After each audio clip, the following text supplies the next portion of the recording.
Hit TV YouTube channels లో మీ వ్యాపార ప్రకటనలకు మరియు ప్రమోషనల్ ఇంటర్వ్యూస్ కోసం వెంటనే సంప్రదించండి.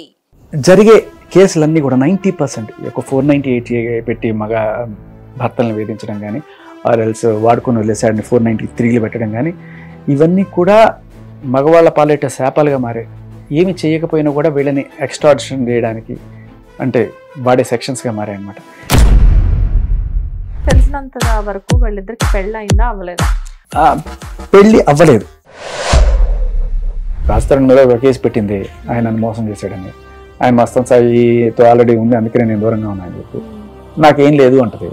ఎన్నాళ్ళు ఆ ఎఫ్ఐఆర్ బయటకు వచ్చేవాడు. ఆ ఎఫ్ఐఆర్ బయటకు వచ్చింది.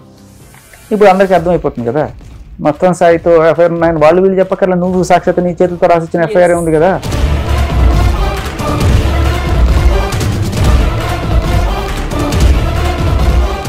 రెండో వాడి దీంట్లో మీకు ఆల్రెడీ పెళ్ళింది కదా అని అడిగితే అసలు నా మొగుడికి నాకు సంబంధమే లేదు, వాడు నపుంసకుడు. నపుంసకుడు అంటే అభాషణ ఎవరు చేయించారు? మొగుడితో కదా, ఇంకెవరితో సంబంధం ఉంది నీకు?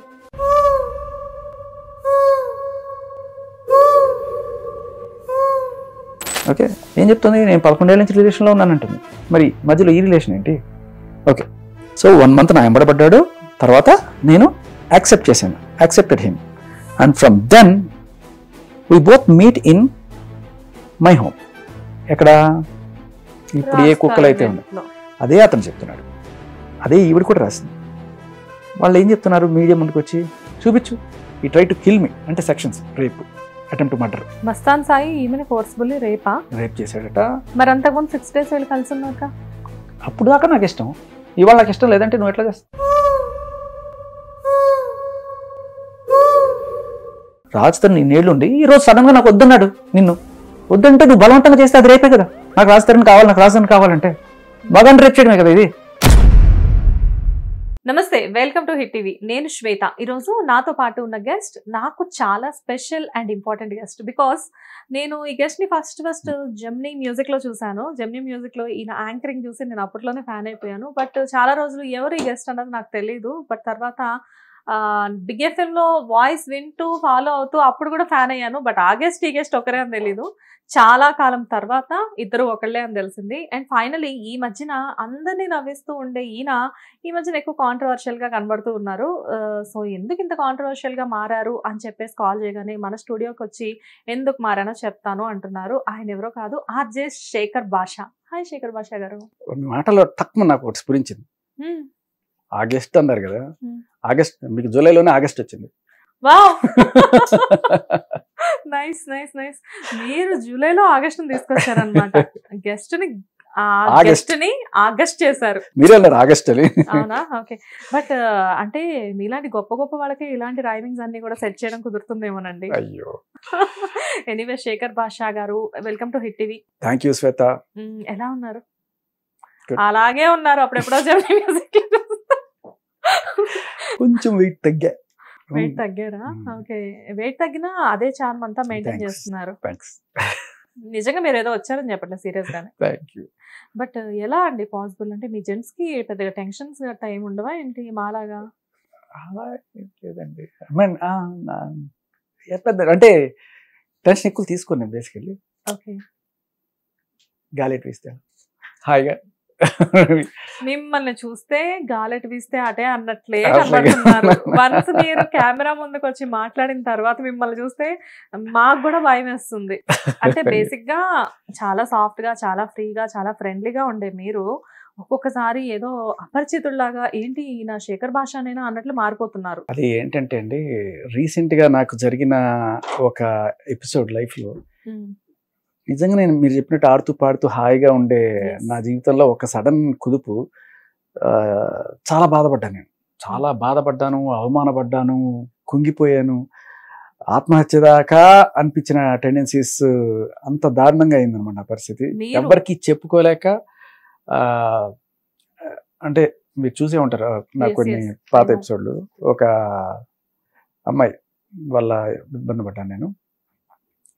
సో మొత్తానికి అలా జరిగింది మొత్తానికి. కానీ నా తర్వాత అంటే ఇట్లా అమ్మాయి అనే కార్డు వాడుకొని నేను నీ మీద రేప్ కేసులు పెడతాను, నీ మీద మర్డర్ కేసులు పెడతాను, లేకపోతే ఏదో వాడుకొని వదిలేసి మోసం చేసామని కేసులు పెడతాను.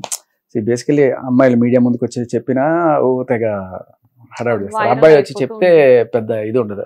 At the same time police స్టేషన్కి వెళ్ళి కూర్చున్నా కూడా అమ్మాయిలకు వచ్చే వాల్యూ అబ్బాయిలకు ఉండదు. నేను మీకు ఒక చిన్న అనాలజీ చెప్తాను సరదాగా. నేను మా ఇంటి నుంచి రోజు అట్లా బయటకు వెళ్తున్నప్పుడు కారులో కరెక్ట్ మా వీధి వరకు చికెన్ షాప్ ఉంటుంది. రోజు కోళ్ళు కనబడుతూ ఉంటాయి. పాపం ఇంటి కోసి తినేస్తుంటారు అనిపిస్తుంటారు. కానీ సర్లే ఇది నార్మల్లే అనుకుంటుంటారు. ఒకరోజు అలా వెళ్తుంటే ఆ బోనులలో 2 కుందేలు పిల్లలు కనబడ్డాయి. చాలా ముద్దుగా ఉన్నాయి. అయ్యో వీటిని కూడా కోసి తినేస్తారా అని చెప్పి ఒక బాధ వేసింది. అదే అన్నాళ్ళు రోజు పాపం కోడిది ప్రాణమే కదా, దాన్ని తింటే ఎవడు బాధపడరు. సడన్ గా కుందేలు తినేస్తున్నారనే ఒక తెలియని, అంటే అమ్మాయిని చూడగానే తెలియకుండానే ఒక సానుభూతి, ఒక సాఫ్ట్ కార్నర్ అందరికీ వచ్చేస్తాయి. ఏదైనా ప్రాణమే. కానీ కాకపోతే మన సమాజంలో నేను చూసినా కూడా ఒక అమ్మాయి అబ్బాయి వచ్చి మాట్లాడుతున్నప్పుడు అయ్యో అమ్మాయి ఆడకుదిరికని ఏం చేసావని చెప్పి మన అట్టే పోతుంది. కానీ ఈ సాఫ్ట్ కార్నర్ని చట్టం కల్పించిన ఈ వెసులుబాట్లని కొంతమంది ఏ రేంజ్లో దుర్వినియోగం, జనరల్లీ ఎవరు దుర్వినియోగం చెయ్యరు. ని జరిగే కేసులన్నీ కూడా 90% ఒక 498 పెట్టి మగ భర్తలను వేధించడం కానీ, ఆర్ఎల్స్ వాడుకొని వదిలేసాడని 493 పెట్టడం కానీ, ఇవన్నీ కూడా మగవాళ్ళ పాలేట శాపాలుగా మారే. ఏమి చేయకపోయినా కూడా వీళ్ళని ఎక్స్ట్రాడిషన్ చేయడానికి అంటే వాడే సెక్షన్స్గా మారాయన్నమాట. ఇది నేను పర్సనల్ లైఫ్లో ఆల్మోస్ట్ చాలా దగ్గర నుంచి చూసి, ఈ అమ్మాయి ఎవరైతే నన్ను హెరాస్ చేసిందో ఆ అమ్మాయి గురించి తెలుసుకునే ప్రయత్నం చేసినప్పుడు, అంటే అసలు ఎలా వీళ్ళని డీల్ చేయాలి అని చెప్పి చూసినప్పుడు, ఆ అమ్మాయి గురించి నేను తవ్వుతూ పోతే 3 పెళ్ళిళ్ళు చేసుకొని 6 మంది మీద రేప్ కేసులు పెట్టి, ఇంకా ఎంతమందో తెలియకుండానే ఎక్స్ట్రాక్షన్ చేసి పెద్ద పెద్ద వాళ్ళని, అందరూ ఎస్పీలు, డిఎస్పీలు, సిఏలు, వీళ్ళందరినీ కూడా షాక్. నేను ఇలా ఒకళ్ళు ఎలా చేయగలరా అన్నీ చేసి ఏమి తెలియని శుద్ధపూసలాగా వచ్చి నీ మీద కూడా రేప్ కేసు పెడతా అంటే నాకు షాక్ అనమాట. అంటే అప్పుడప్పుడు టీవీలో చూడడము, కొంతమంది పాపం 498 పెడితే ఫ్యామిలీ మొత్తం నాశనం అయిపోయింది, వాళ్ళందరూ ఆత్మహత్యలు చేసుకున్నారు, ఇట్లాంటి కొన్ని చూస్తుంటాం. మనది కాదు కదా, మన దాకా రాలేదు కదా, అయ్యో అవునా అని చెప్పి ఛానల్ స్క్రోల్ చేస్తాం. బట్ నా దగ్గర దాకా వచ్చిన తర్వాత నేను కావాలని వెళ్ళి వాళ్ళు ఎత్తుక్కొని అలాంటి విక్టిమ్స్ని సాయం చేయకపోయినా కూడా టీవీలో నేను కనబడేసరికి కొంతమంది యాక్చువల్లీ ఈఎంఐ బాధితులే కొంతమంది వచ్చి నన్ను కలిసారు. తర్వాత తెలుసా తెలియకుండానా టీవీలో యూట్యూబ్లో చూసి, తెలుసా తెలియకుండా? ఆమెకు తెలియదు అనుకుంటే, ఇప్పుడు తెలుస్తుందండి. ఇప్పుడు అఫ్కోర్స్ ఓపెన్ గానే చెప్తున్నాను కదా. అందులో పెద్ద పెద్ద వాళ్ళే ఉన్నారు. వచ్చి చెప్పి అమ్మాయి నన్ను ఇట్లా సాధించింది, ఇట్లా టార్చర్ చేసింది, నన్ను అయితే డబ్బులు ఇవన్నీ తీసుకుంది, ఇలా చెప్పి వాళ్ళ బాధ వ్యక్తం చేసుకున్నారు. దానికి తోడు ఇలాంటి కేసులు ఎవరైతే ఉన్నారో, సార్ మీరు చెప్పారు కదా అలాంటిది మాది కూడా ఉంది సార్, ఒకసారి వచ్చి చెప్తాను వింటారా అని చెప్పి అక్కడికి వచ్చి నాతో కూర్చొని వాళ్ళ బాధలను చెప్పుకుంటుంటే, లైక్ సరే నేను ఏం చేస్తున్నాను, ఇన్నాళ్ళు తింటున్నాను, పడుకుంటున్నాను, ఏదో సరదాగా 4 మాటలు చెప్పుకుంటున్నాను, డబ్బులు సంపాదించుకుంటాను, జీవితానికంటూ ఒక పర్పస్ ఏమీ లేదు. దేవుడు నాకు ఇదే పర్పస్ ఏమో, వీళ్ళని అట్లీస్ట్ కనీసం సేవ్ చేయగలగాలి. ఇట్లాంటి వాళ్ళని అందరూ నేను చెప్పను, గధవలు ఉంటారు, రేపులు చేసేవాళ్ళు ఉంటారు, మర్డర్లు చేసేవాళ్ళు ఉంటారు, దోపిడీలు చేసేవాళ్ళు ఉంటారు, టార్చర్ చేసేవాళ్ళు ఉంటారు, వీళ్ళందరూ వాళ్ళకి సాయం చేయాలని చెప్పట్లేదు. కానీ ఇలాంటి ఎవరైతే అమాయకులు ఉన్నారో వాళ్ళని మనం కాపాడుకోవాల్సిన బాధ్యత ఎంతైనా ఉంది. లేకపోతే అంటే ఒక సెక్షన్ని మిస్యూజ్ చేస్తున్నారు అనే దాని మీద నా పోరాటం. ఈ సెక్షన్ మిస్యూజ్ వల్ల వీళ్ళందరూ బాధింపబడుతున్నారంటే మనం రక్షించుకోవాల్సిన బాధ్యత ఎంతైనా ఉంది.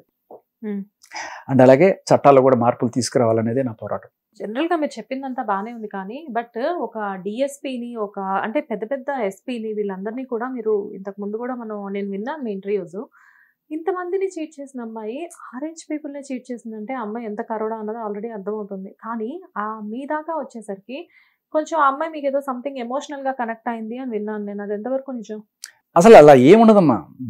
ఒక సైకో అంటే మీరు అది మామూలు సైకో కూడా కాదు, చాలా అసహ్యమైన బూతులు. ఇప్పుడు లైక్ రీసెంట్ గా మీరు మన రాజ్ తరుణ్ కేసులో ఆ అమ్మాయి మాట్లాడిన బూతులు ఏవైతే ఉన్నాయో అలాంటి బూతులు మాట్లాడడం లావణ్య కాదు, సేమ్ యాజ్ ఇట్ ఈస్. అంటే నాకు కళ్ళ ముందు అది కనబడుతుంది అనమాట. పాపం రాజ్ తరుణ్ కూడా ఇలాంటి దీంట్లోనే ఉన్నాడు అని చెప్పి నాకు అర్థమైంది. ఆ అమ్మాయి పేరేంటి వద్దులేండి, ఎందుకు ఇప్పుడు అమ్మాయికి ఏదైనా బుద్ధి వచ్చి ఇప్పటికైనా మంచి బతుకుతుంటే చాలే అని చెప్పి నేను ఎక్కడ రాలేదు. బట్ ఇంకొకళ్ళ మీద ఎప్పుడన్నా ఇట్లాంటి జరిగితే నేను ఖచ్చితంగా అమ్మాయి పేరు, అమ్మాయి ఫోటో నేను అన్ని తీసుకొచ్చి మీడియా ముందు తీసుకొచ్చి. ఇప్పుడు మీరు అమ్మాయిని మీడియా ముందు తీసుకురావడానికి ఎప్పుడు ట్రై చేసాము. అమ్మాయికి డైరెక్ట్ గా మీడియా ముఖంగానే ఫోన్లు చేశారు వాళ్ళు.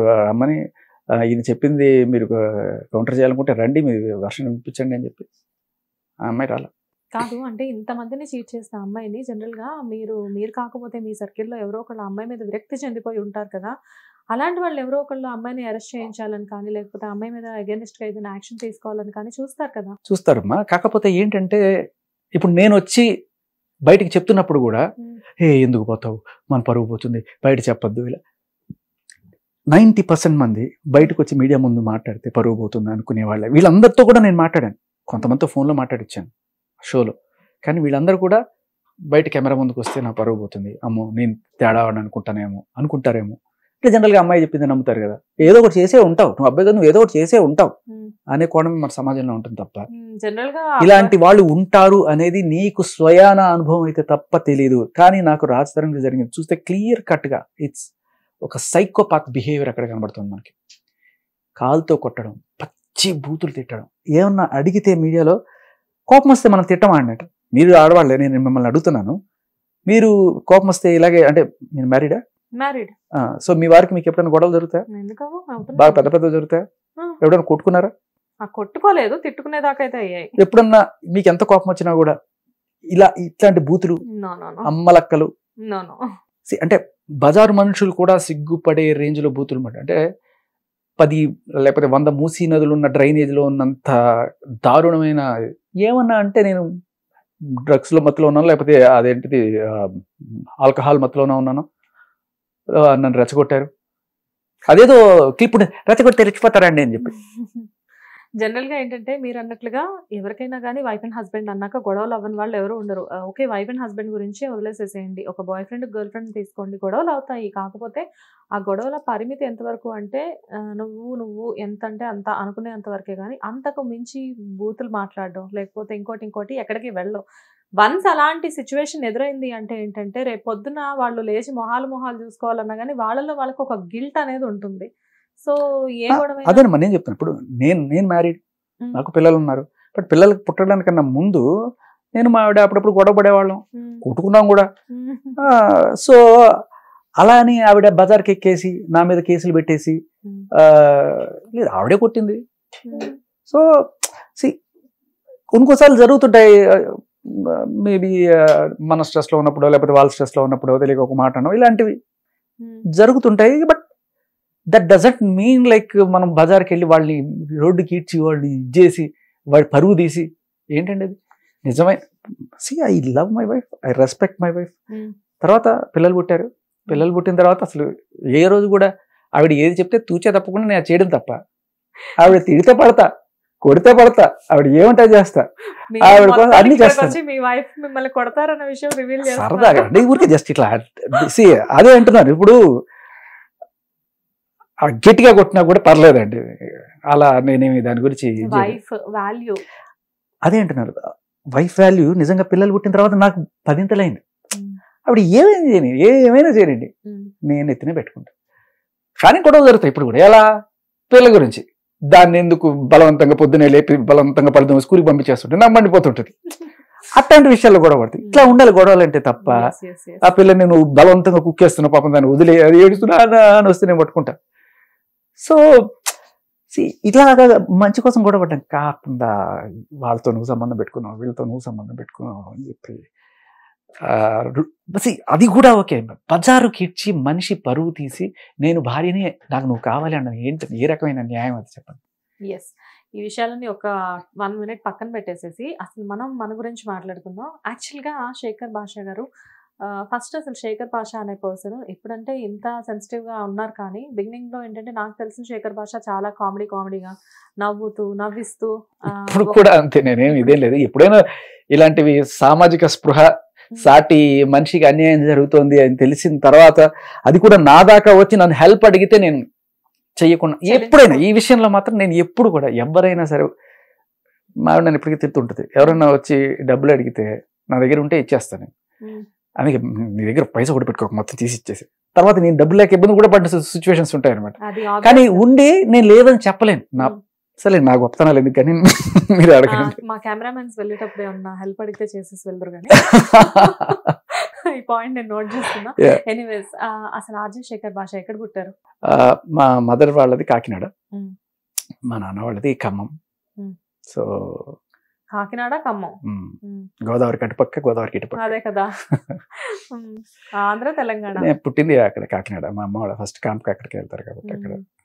సో మీరే ఫస్ట్ పేరు పెట్టింది అంటే అక్కడే, కానీ ఐ మీన్ పెరిగిందంతా all over Andhra and Hyderabad ఎక్కువ. దీంతో పాటు అప్పుడప్పుడు చెన్నై. నాన్నకి ట్రాన్స్ఫర్స్ ఎక్కువ అవుతూ ఉండేవి. నాన్న ఏం చేస్తుండేవారు? ఇరిగేషన్ డిపార్ట్మెంట్లో ఇంజనీర్గా ఉండేవాళ్ళు. అండ్ తర్వాత అడ్వకేట్గా కూడా అయ్యారు. ఫస్ట్ నాన్న ఆర్మీ యాక్చువల్లీ. ఫస్ట్ ఆర్మీ, తర్వాత అంటే నేను పుట్టిన తర్వాత మానేశారు ఆర్మీ నుంచి. అప్పుడు నాగాలాండ్ అక్కడ ఉండేవాడు, కోహిమా దగ్గర బార్డర్లో.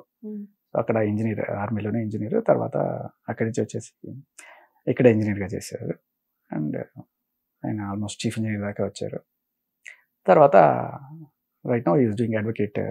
ఆయన అంటే బిఎల్ ఆయన చదువుతూనే ఉంటారు. ఆయన పెద్ద పెద్ద కేసులు చూస్తుంటారు ఆయన. కాకపోతే సివిల్ కాంట్రాక్ట్స్ అదేనే ఉంటారు, ఆర్బిట్రేషన్ అంటారు కదా, ఆ కేసెస్ చూస్తుంటారు. సో నాకు ఫస్ట్ నుంచి ఒక చిన్న డౌట్ ఉంది. శేఖర్ భాష ఏంటి పేరుకి? అంటే లైక్ అదే సినిమాలో మీరు ఏంటి వాళ్ళు అంటే అడిగేస్తారు చాలా మంది. నాకు అలా ఎందుకు అంటే మనంగా అంటే మీరు ఏమిట్లండి అనేది నాకు ఎందుకో ఫస్ట్ నుంచి నచ్చదు. నేను పలానా క్యాస్ట్, పలానా మతం అనుకున్నా ఉండాలి. ఎవరైనా కూడా అలాగే ఉండాలి. నాకు ఆ లైన్ బాగా ఇష్టం. ఓ రెడ్డి గారు, చౌదరి గారు, మీ పేర్ల చివరలోన తోకలు ఎందుకు, ఈ ఊరి చివరనే మా పాకలు ఎందుకని. సో బేసికలీ అవి పెట్టుకోవడం వల్ల వచ్చే అడ్వాంటేజ్ తీసుకోవడం అనేది నాకు ఆర్ ఎల్స్ ఎందుకో నచ్చదు. నేను పలానా క్యాస్ట్, పలానా మతం అని చెప్పుకోకుండా మనిషిలాగా ఉండాలి అనేది అది. అందుకనే నా పేరు ఏదైనా కూడా ఇలాగే ఉండాలి. మీరు హిందువా, ముస్లిమా, ఏదైనా అనుకో. అలా అని కాదు. అంటే ఈ పేరు అమ్మ వాళ్ళు పెట్టిన పేరు, అమ్మ నాన్న పెట్టిన పేరు కదా. అమ్మ నాన్న పెట్టిన పేరు ఏంటి? వద్దా? అంటే స్క్రీన్ మీద ఎప్పుడైతే శేఖర్ భాష, ఎందుకంటే పీపుల్ జడ్జ్ అనమాట. చాలా మంది ముస్లిం అనుకుంటారు అనుకోనండి, కొంతమంది హిందూ అనుకుంటారు అనుకోనండి, మనిషి నేను అంతే. ఓకే. సో ఎవరన్నది మీరు రివీల్ చేయడానికి ఇష్టపడట్లేదు కానీ, బట్ శేఖర్ భాష అనేది నాకు మొదటి నుంచి ఏంటంటే ఈ శేఖర్ భాష ఏంటి అసలు, ఈ కాంబినేషన్ ఏంటి? అది యాక్చువల్గా ఏం జరిగిందంటే, ఫస్ట్ నేను ఎఫ్ఎంలో బిగ్ ఎఫ్ఎంలోకి వచ్చినప్పుడు సరదాగా ఏదైనా బాగా గట్టి నేమ్ ఉండాలి అని చెప్పి, అప్పుడు నాకు ఆ రజనీకాంత్ డైలాగ్ బాగా ఇష్టం. భాష, మాణిక్ భాష అన్నట్టుగా మంచి ఫోర్స్ ఉంది ఇలాగా భాష, శేఖర్ భాష అని రేడియో నేమ్ యాక్చువల్గా అది. And people know me by name. ఎవరన్నా సరే నా ఒరిజినల్ పేరుతో పిలిచినా కూడా నేను పట్టించుకుని, ఇప్పుడు అసలు ఎవరన్నా అలా పిల్లవాడు కూడా పిల్లడు అంతే. ఓకే. అంటే ఎందుకు అడిగానంటే, జనరల్ గా శేఖర్ భాష అనే నేమ్ తో నాకు ఎప్పటి నుంచో చిన్న కన్ఫ్యూషన్ ఉండింది. అంటే ముంబై సినిమా, మణిరత్నం గారు సినిమా ఉంటది కదా, ఆ సినిమాలో ఆ పిల్లలిద్దరికి, అరవింద్ స్వామి, మనీషా కొయిరాలా ఇద్దరు కలిపి పిల్లలిద్దరికి బాగుంటుంది. కమల్ బషీర్ అండ్ కబీర్ నారాయణ్ అని చెప్పేసి 2 నేమ్స్ ఉంటాయి. సో అలానే మీకు కూడా ఏమైనా ఫ్లాష్ బ్యాక్ ఉందేమో అని చెప్పేసి ఉంటే బాగుండేది. అలా చిన్న డౌట్ అనమాట. ఆ క్యూరియాసిటీ కొద్ది నేను మీ పేరు అడిగాను. నాకేంటి మీరు అసలు అని తెలుసుకోవాలని కాదు, నా ఎక్సైట్మెంట్ అంతా కూడా మీ పేరు వెనకాల ఉన్న ఆంతర్యం ఏంటి అని చెప్పి. రైట్. అయితే మొత్తానికి అయితే రివీల్ చేశారు. అండ్ హైదరాబాద్ ఎప్పుడు వచ్చారు? వస్తూ ఉండేవాడు. కొన్నిసార్లు మా నాన్న చిన్నప్పుడు ఇక్కడ కొన్నాళ్ళు ఉన్నాము. నిజామాబాద్, హైదరాబాద్, ఇంకా ఖమ్మం దగ్గర కొన్నాళ్ళు, నంద్యాల ట్రాన్స్ఫర్స్ అవుతూ ఉండేవి. బట్ మ్యాక్సిమం హైదరాబాదే. కొన్నిసార్లు ఎక్కువ రాయలసీమలో ఉండేవాళ్ళం. లైక్ 6th, 7th, 8th అటు సైడ్ అంతా కాళహస్తి, చిత్తూరు, తిరుపతి లేదండి, కాళహస్తి, చిత్తూరు, తర్వాత నెల్లూరు ఎక్కువ ఉండేవాళ్ళం ఇంటర్మీడియట్, డిగ్రీ ఆ టైంలో. తర్వాత అలా అన్ని ఊర్లో చుట్టేసారు. మధ్యప్రదేశ్, తెలంగాణ మొత్తం. అయ్యో మధ్యప్రదేశ్ కూడా వెళ్ళారా? మధ్యప్రదేశ్ నాన్న ఈ ఆరావళి ప్రాజెక్ట్ చేశారు అక్కడ. సో అక్కడికి వెళ్ళేవాళ్ళం. అది ఇది ఏమని అన్ని ఊళ్ళు తెగేసి. నానేమో కంప్లీట్ గా ఇంజనీర్. మీ దగ్గరకు వచ్చేసరికి మీ స్టడీ బ్యాక్గ్రౌండ్ ఏంటి? నేను ఇంజనీరే, కాకపోతే నేను కంప్యూటర్ సైన్స్. కంప్యూటర్ సైన్స్ చేసి మరి యాంకరింగ్ ఏంటి మళ్ళీ? అంటే ప్యాషన్ కాదు, ప్యాషన్ ఫస్ట్ నుంచే ఉండే. నేను ఇంజనీరింగ్లో ఉన్నప్పుడే అప్లికేషన్లు వేస్తూ ఉండేవాడిని. ఇక్కడ మైసూర్లో చదువుకునే, మైసూర్ యూనివర్సిటీలో ఫస్ట్ ఇయర్ నుంచి నాకు ఈ పురుగు ఉండేది. వచ్చి అక్కడ ఇక్కడ ఏదైనా పడితే హైదరాబాద్ వచ్చి వేస్తుండేవాడిని. ఈ సీరియల్స్కో లేకపోతే న్యూస్ రీడింగ్ కూడా అప్లై చేసా. నువ్వు పరీక్ష అవ్వరా అని చెప్తాను ఇస్తున్నాను. అంటే అప్పుడు ఇంకా పిచ్చి పిచ్చిగా ఉండేది జుట్టు. అక్కడ బుద్ధిగా టై కట్టుకొని కూర్చోవాలి కదా. ఈ మొహం తక్కువ ఈ గెటప్లో వీడు సెట్ కాడని పంపించారు. ఈటీవీలో ఇంటర్వ్యూకి వెళ్ళా. మన ఇక్కడే సోమాజిగూడ, ఎర్రమంజిల్. అదే ఎర్రమంజల్ సోమతిగూడ వేరే ఆఫీస్, ఇది కరెక్ట్ గా మన ఇక్కడ హైదరాబాద్. ఈనాడు ఆఫీస్.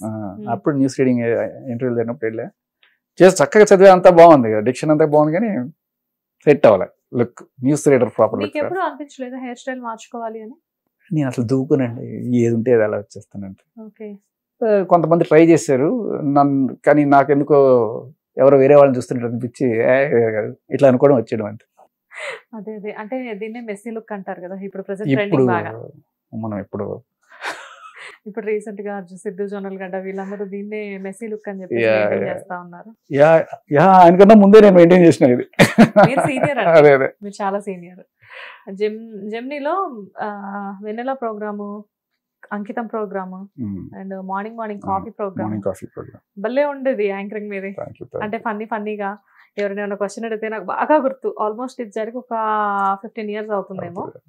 15 years బ్యాక్ ఒక చిన్న ఇన్సిడెంట్ అనమాట మీతో. లైక్ అంటే ఒక అబ్బాయి కాల్ చేసి ఏదో అడిగితే మీరు దానికి సంబంధించి ఏదో చెప్తూ ఉంటారు. డిస్కషన్ అయితే నాకు సరిగ్గా గుర్తులేదు, కానీ కాకపోతే ఇప్పుడు ఈగలు ఉంటాయి కదా, ఈగలు అన్నారు. అంటే అబ్బాయి ఈగలు అంటే ఇంగ్లీష్ ఈగలు కదా, తెలుగు ఈగలు అంటారు.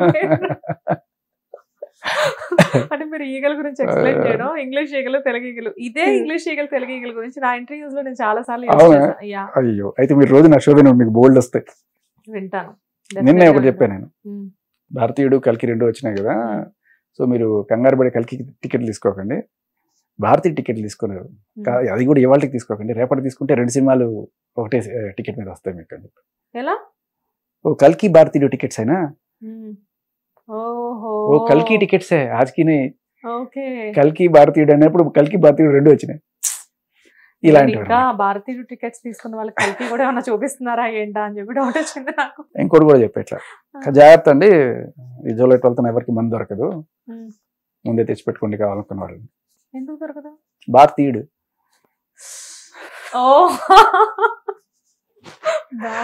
సో ఈ చిలిపికోణం ఎప్పుడు ఉంటుంది, ఎప్పుడన్నా ఇలాంటి సామాజిక స్పృహ కూడా చేయాలి కదా. ఎందుకు ఎంతసేపు ఎంటర్టైన్మెంట్, దేశానికి కూడా మనం ఉపయోగపడాలి పుట్టిన దానికి. అండ్ వాట్ అబౌట్ అంటే లైక్ వన్స్ ఫస్ట్ ఆరంగేట్రం అంటే జెమ్నీ అనే చెప్తారా? జెమ్నీ అప్పటికే ఇప్పటికి జెమ్నీతో మంచి ర్యాపో ఉండింది కదా మీకు. మీతో పాటు వచ్చిన యాంకర్స్ అందరూ కొంతమంది చాలా మంది అసలు ఎక్కడ ఉన్నారో కూడా తెలియదు, బట్ మీరు మాత్రం ఎక్కడెక్కడ జెమ్నీ స్టూడియో దగ్గరలోనే తిరుగుతారు. అయ్యో మీ హిట్ టీవీ నాకు అందుకే బాగా తెలుసు, మీరు హిట్ టీవీకి రండి అనగానే టక్మని నాకు హిట్ టీవీ అంటే నేను మన ఆఫీస్కి వస్తుంటాను కదా, అదే వస్తుంటాను టక్మని హిట్ టీవీ అని గుర్తుపట్టేసి చాలా సార్లు చూస్తుంటా, ఎప్పుడు లోపలికి ఎంట్రీ వస్తుందని కొంచెం ఇవాళ వచ్చింది. మేము కూడా చాలా హ్యాపీగా ఫీల్ అవుతున్నాం మీరు మా స్టూడియోలోకి వచ్చి మాకు ఇంటర్వ్యూ. సో జెమ్నీతో మీరు బిగిన్ చేశారు. ఆఫ్టర్ జెమ్నీ మధ్యలో మా మ్యూజిక్, తర్వాత సితారా అని ఒకటి వచ్చింది, దాంట్లో కొన్నాళ్ళు, తర్వాత జీ తెలుగులో కొన్నాళ్ళు, అలా అన్ని చోట్ల అప్పుడప్పుడు వేసాం, బట్ మేజర్ గా జెమ్నీ మ్యూజిక్ అనమాట. ఈటీవీ ఒకటే వదిలిపెట్టారు మీరు లేడీ అంటే? అప్పుడప్పుడు ఈ టీవీలో కూడా అప్పుడప్పుడు శ్రీదేవి డ్రామా కంపెనీ మోస్ట్లీ అన్ని ఛానల్స్ కవర్ చేశారు. శ్రీదేవి డ్రామా కంపెనీకి వెళ్ళినప్పుడు రీసెంట్ గా కూడా రామ్ ప్రసాద్ గారు శేఖర్ భాష అన్న అని చెప్పేసి దగ్గర ఎక్కడ చూసినా అంటే మీరు శేఖర్ భాష అంటే మటుకు వినపడ్డమే కాదు, బాగా కనబడతారు కూడా ఇప్పటికప్పుడు. ఓకే, నెక్స్ట్ వచ్చేసేసి వన్స్ వీటిల్లో బిజీగా ఉన్నారు, అంతా బాగానే ఉండింది. So marriage ఎప్పుడైంది? కరోనా టైంలో అయిపోయిందండి. లవ్ మ్యారేజా అరేంజ్డ్ మ్యారేజా? Love marriage. కరోనా love marriage and arrange, love and arrange. Love cum arrange. Okay, madam పేరేంటో? I don't want to. అది రామ్ గోపాల్ వర్మ రేంజ్ లో మెయింటైన్ చేస్తున్నారండి కామ్గా. Okay, actually she doesn't like, she want to be completely. ఒక పాప కదా? పాప, ఇంకోటి arriving. yes on the way. Okay, and పాప ఏ క్లాస్ ఇప్పుడు? Play class. 3 years. ఓకే, తీసుకెళ్ళడం తీసుకురావడం రోజు ఇదే మన డ్యూటీ. మీకు టైం సెట్ అవుతుందా పాపను తీసుకురావడం తీసుకెళ్ళడం అంతా? ఈ మధ్యలో కరెక్ట్గా ఎంత, ఒక పొద్దున్న ఒక పావు గంట, మధ్యాహ్నం ఒక అరగంట వెళ్ళడం తీసుకురావడం. అంటే లేదు, మీరు షోస్ లో బిజీగా ఉంటారు కదా? బిజీగా ఉంటాను, but I will make time for that. And ఇప్పుడు సామాజిక దృక్పథంతో సమాజ సేవ కూడా గట్టిగా చేస్తున్నారు కదా? సమాజ సేవ కాదు, ఎస్పెషల్లీ ఈ సెక్షన్ బేస్ చేసుకుని చట్టంతో ఆటలాడుకుంటూ ఇలా కేసులు పెట్టి జనాల్ని డబ్బుల కోసం లేకపోతే వాళ్ళు పగ తీర్చుకోవడం కోసం ఇలాంటివి ఉపయోగిస్తున్న వాళ్ళని బచాయించడమే నా ఇది. అండ్ అలాగే దీంతో అక్కడితో కాకుండా ఇన్ని తప్పుడు కేసులు ఉన్నప్పుడు ఇలాంటివి ఇంకా మీరు ఎందుకు పెడుతున్నారని డైరెక్ట్గా గవర్నమెంట్ని ప్రశ్నించడం. అసలు ఫస్ట్ మీ కేసు గురించి చెప్పండి. మీకు ఫస్ట్ లాస్ట్ టైం ఏదైతే ఇష్యూ అయిందో ఒక అమ్మాయితో, అసలు అది ఎలా స్టార్ట్ అయింది? అంటే అమ్మాయి మీకు ఎలా తెలుసు ఫస్ట్? మాది ఎప్పుడు ఒక 2022లో ఒక వెబ్ సిరీస్ నడిచింది. ఆ వెబ్ సిరీస్ నడిచినప్పుడు ఆమె ఏదో ఒక రోజు అలా కనిపించింది వెబ్ సిరీస్ లోనా? అప్రెంటిస్గా వచ్చి అటు ఇటు తిరిగింది. బట్ ఆ తర్వాత లేదు. ఒక 1.5 సంవత్సరం తర్వాత ఎప్పుడో మళ్ళీ ఫోన్ చేసి, నేనండి మీకు గుర్తున్నాను, మీ వెబ్ సిరీస్కి ఏడీగా చేశాను అంటే, అంటే నేను ఇప్పుడు ఒక సినిమా తీద్దాం అనుకుంటున్నాను, మీరే హీరో అనుకుంటున్నాను. అమ్మాయి తీద్దాం అనుకుంటున్నాను. అమ్మాయి అదే నాకు అర్థం కదా, చిన్నపిల్ల 25 ఏళ్ళు ఉంటాయి అంటే వచ్చి మాట్లాడతానని చెప్పి వచ్చింది, ఇంటికి వచ్చింది, మాట్లాడింది. సో ఆవిడ ఒక అపరిచిత టైప్లో ఒక క్యారెక్టర్ ఏదో అనుకుంది. దాన్ని అంటే చెప్పా, ఇది అంత ఈజీగా వర్కౌట్ అవుతుంది, మనం క్లియర్ కట్ స్క్రిప్ట్ ఒకటి డెవలప్ చేద్దాము అది అనుకుంటా. So we are developing a script. నేను ఇంకొక 2 అసిస్టెంట్ రైటర్స్ ఉన్నారు, అందరం రాస్తున్నాం. ఈ అమ్మాయి అప్పటి నుంచి వెళ్ళిపోయి, నేను ఏదో ప్రొడ్యూసర్ని వాళ్ళని పట్టుకొచ్చే పనిలో ఉంటాను నేను. కానీ అంటే వీడికి డైరెక్షన్ రాదు కదా, నీకేం తెలుసు డైరెక్షన్ చేయాలంటే, నా పేరు వేసుకోవాలి, నాకు అంతే కోరిక. కాకపోతే కో డైరెక్టర్ మంచి వాళ్ళని పెట్టుకొని నేను చేసుకుంటాను, నీకు డబ్బులు ఎక్కడి నుంచి వస్తాయంటే, వస్తాయి, నాకు సోర్స్ ఉంది అని చెప్పి కొంచెం పెద్ద పెద్ద వాళ్ళతోనే మాట్లాడింది నా ముందే. మీ ముందే పెద్ద పెద్ద తలకాయలతోనే మాట్లాడింటే ఓకే ఉన్నాయేమో అనుకున్నాను. అండ్ కాంటాక్ట్స్ కూడా ఇప్పుడు ఒక పెద్ద ఎస్పీ మామయ్య వాళ్ళు తెలుసు, వీళ్ళు తెలుసు, ఇక్కడ సీఎల్ తెలుసు, అందరితో పోలీసులు వీళ్ళు చెప్తుండేది. సర్లే. అయినా ఆ అమ్మాయి అప్పుడప్పుడే మీకు పరిచయం, ఎప్పుడో 1.5 year బ్యాక్ చూసిన అమ్మాయి ఫోన్ చేసి మీరే హీరో అంటే మీరేనా నేను నమ్మలే. ఫస్ట్ అది వచ్చి కలుస్తానండి, కలుస్తానంటే సరే రా కలు, నేను దానికేం లేదు. సో వచ్చిన తర్వాత ఆవిడ చెప్పిన తర్వాత ఈ ఫస్ట్ ఆఫ్ ఆల్ ఏంటంటే, ఆ అమ్మాయి మాట్లాడిన అమ్మాయిని చూసి నేను నమ్మను కదా, ఆ అమ్మాయిని మాట్లాడిన వ్యక్తులు ఎవరైతే ఉన్నారో పెద్ద తరకాయలు, మేబీ ఏమైనా ఉందేమో, ఓకే డన్. అయినా కూడా అమ్మాయి తీస్తే తీస్తుంది, లేకపోతే లేదు. నేను స్క్రిప్ట్ డెవలప్ చేసుకున్న తర్వాత ఒకవేళ అక్కడ వరకు అవ్వకపోతే నేను ఎక్కడైనా పిచ్ చేసుకుంటాను, ఏ అమెజాన్ వెబ్ సిరీస్కో లేకపోతే నెట్ఫ్లిక్స్కో. స్క్రిప్ట్ అయితే డెవలప్ చేద్దామని చెప్పి మేము స్టార్ట్ చేసుకున్నాం ఫస్ట్. అమ్మాయి ప్రొడ్యూసర్ని ఇస్తే సరే, లేకపోతే మనకు తెలిసిన చేసుకున్నాం. అలా అప్పుడప్పుడు వచ్చి కనపడుతుండేది. బట్ రీసెంట్గా మన 24 మార్చి ఆ టైంలో మేము ఏదైతే ఆఫీస్లో ఉన్నామో, ఆఫీస్ పక్క పోర్షన్ ఒకటి ఖాళీ అయింది. ఖాళీ అయితే అమ్మాయి అప్పుడప్పుడు ఆఫీస్కి వస్తున్నప్పుడు, పక్క పోర్షన్ ఖాళీ అయింది కదా, నేను వచ్చి ఇక్కడే ఉంటాను, నేను ఎక్కడెక్కడి నుంచో రావాలి అది ఇది అంటూ ఉండేది. సరే రా పర్లేదు అని చెప్పి ఓనర్కి ఇంట్రడ్యూస్ చేసి మాట్లాడుకుంది. వచ్చిన తర్వాత ఇంకా అప్పటి నుంచి ఆవిడ అలవాట్లు, అప్పటిదాకా మాకు తెలియని కొత్త ఇవన్నీ బయటపడ్డాయి అనమాట. అంటే లైక్ డ్రగ్ అబ్యూజ్, డ్రగ్ అంటే గాంజా అండ్ మందు కొట్టడము, మందు కొట్టి ఫోన్లు గట్టిగా మాట్లాడడం, అరవడం, అన్ని పగల కొట్టడము, చుట్టుపక్కలకి విసిరేయడము, ఇవన్నీ అదరగనం చేస్తుంటే లైక్ ఎందుకు ఇలా చేస్తుంది అని చెప్పి ఖాళీ చేయించడానికి మొదలెట్ట. అంటే మీకు క్లుప్తంగా చెప్పేస్తున్నాను నేను.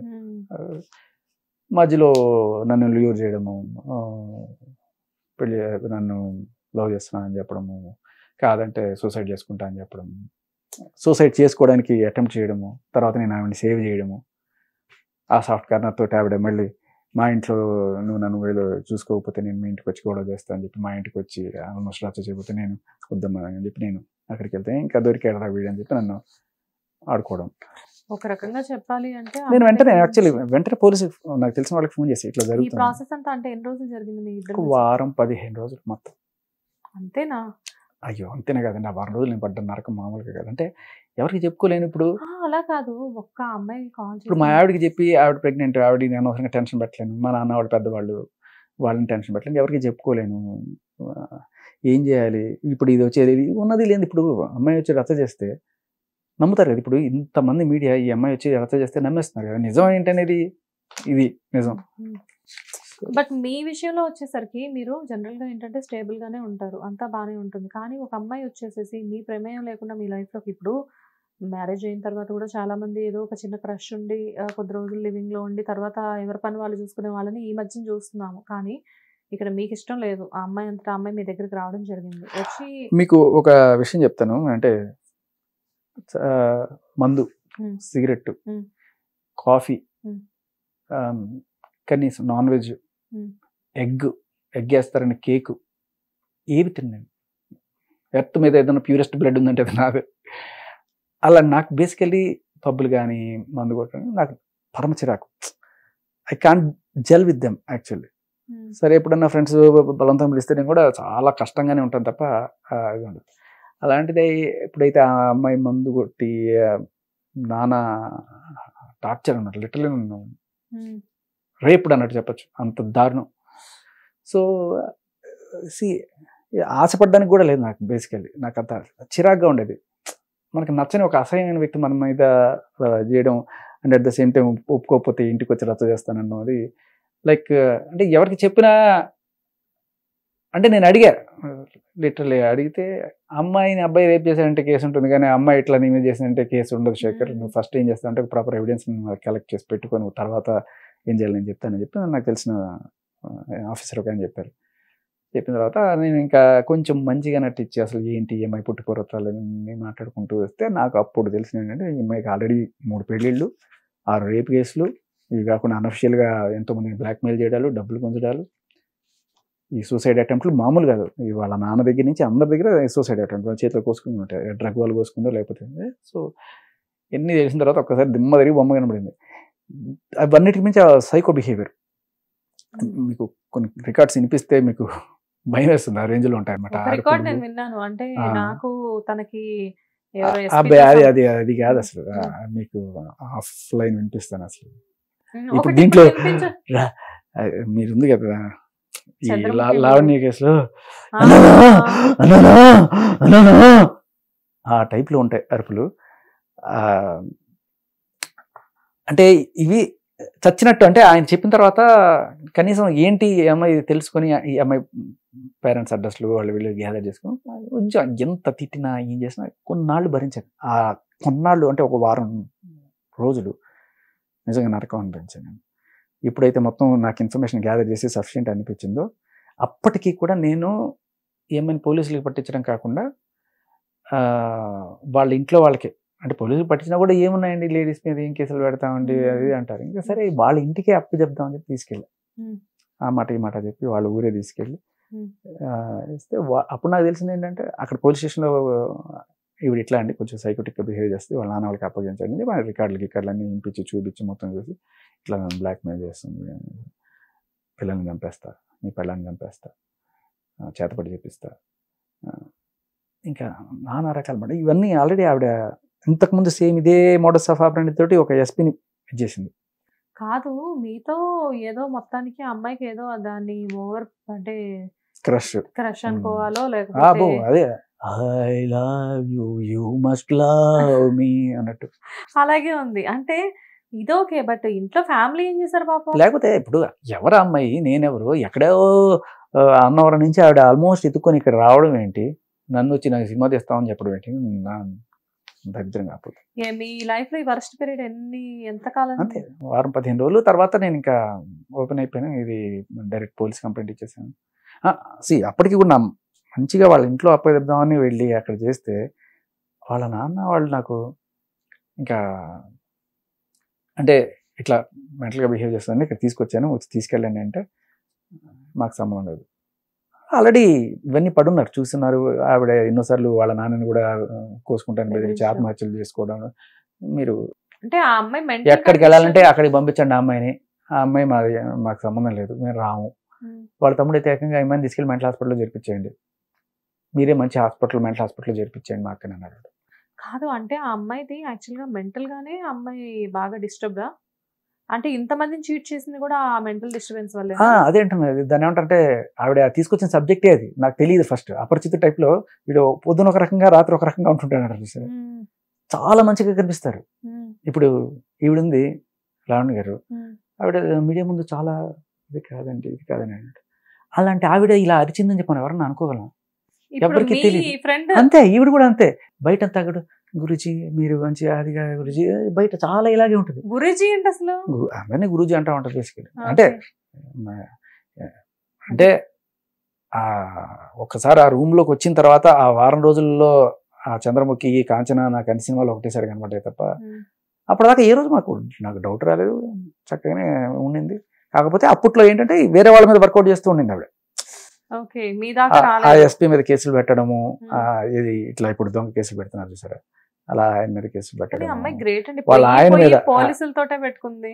అదే అంటున్నా, ఎట్లా అంటే వాళ్ళ ఆయన మీద కేసు పెట్టింది ఫస్ట్ 498A. పెళ్ళైన 3 నెలలకి మా ఆయన నన్ను తీసుకెళ్లి బలవంతంగా నాకు ఇష్టం లేకపోయినా అబార్షన్ చేయించాడు నన్ను కట్నం కోసం. 498 అంటే ఏ పెట్టాలో అన్ని సెక్షన్లు చూసుకొని పెట్టేసిన తర్వాత సరే వాళ్ళని 40 లక్షలు ఎంత డిమాండ్ చేశారట. అక్కడి నుంచి వచ్చేసి ఇంకోటి ఎవరినో కాకినాడలో ఒక అబ్బాయి అతన్ని తగులుకొని, వాడికి ఈ విషయం తెలుసో తెలియదో అంతా అయిపోయింది. అతనితో కొన్నాళ్ళు ఉండి అతనికి ఈ విషయం తెలిసి వదిలేసాడో లేకపోతే ఏదో అయింది, మొత్తానికి అతని మీద కేసు పెట్టి ఏంటి ఇతను నన్ను మోసం చేశాడు, వాడుకొని మోసం చేశాడు అని చెప్పి. ఆల్రెడీ మొగుడు ఉండగానే మొగుడు మీద ఒక కేసు నడుస్తుంది కానీ వీడి మీద మళ్ళీ కేసు అనమాట. ఆ పోలీసులు అది చూసుకోకుండా వీడి కేసుని ఎంటర్టైన్ చేశారు కాకినాడ పోలీసులు. కానీ కేసు ముందుకు వెళ్ళట్లేదు, ఎందుకంటే మెల్లగా తెలుస్తాయి కదా డీటెయిల్స్. ఇప్పుడు రాజతరణ్ మీద ఒక కేసు పెట్టింది, ఆయన నన్ను మోసం చేశాడని. ఆయన మస్తాన్ సాయితో ఆల్రెడీ ఉంది, అందుకనే నేను దూరంగా ఉన్నా అని చెప్పి. నాకేం లేదు అంటది. ఎన్నాళ్ళు ఆ ఎఫ్ఐఆర్ బయటకు వచ్చే వరకు. ఆ ఎఫ్ఐఆర్ బయటకు వచ్చింది. ఇప్పుడు అందరికీ అర్థమైపోతుంది కదా మస్తాన్ సాయితో ఎఫ్ఐఆర్ ఉన్నాయని వాళ్ళు వీళ్ళు చెప్పక్కర్లా, నువ్వు సాక్షాత్ నీ చేతులతో రాసిచ్చిన ఎఫ్ఐఆర్ ఉంది కదా.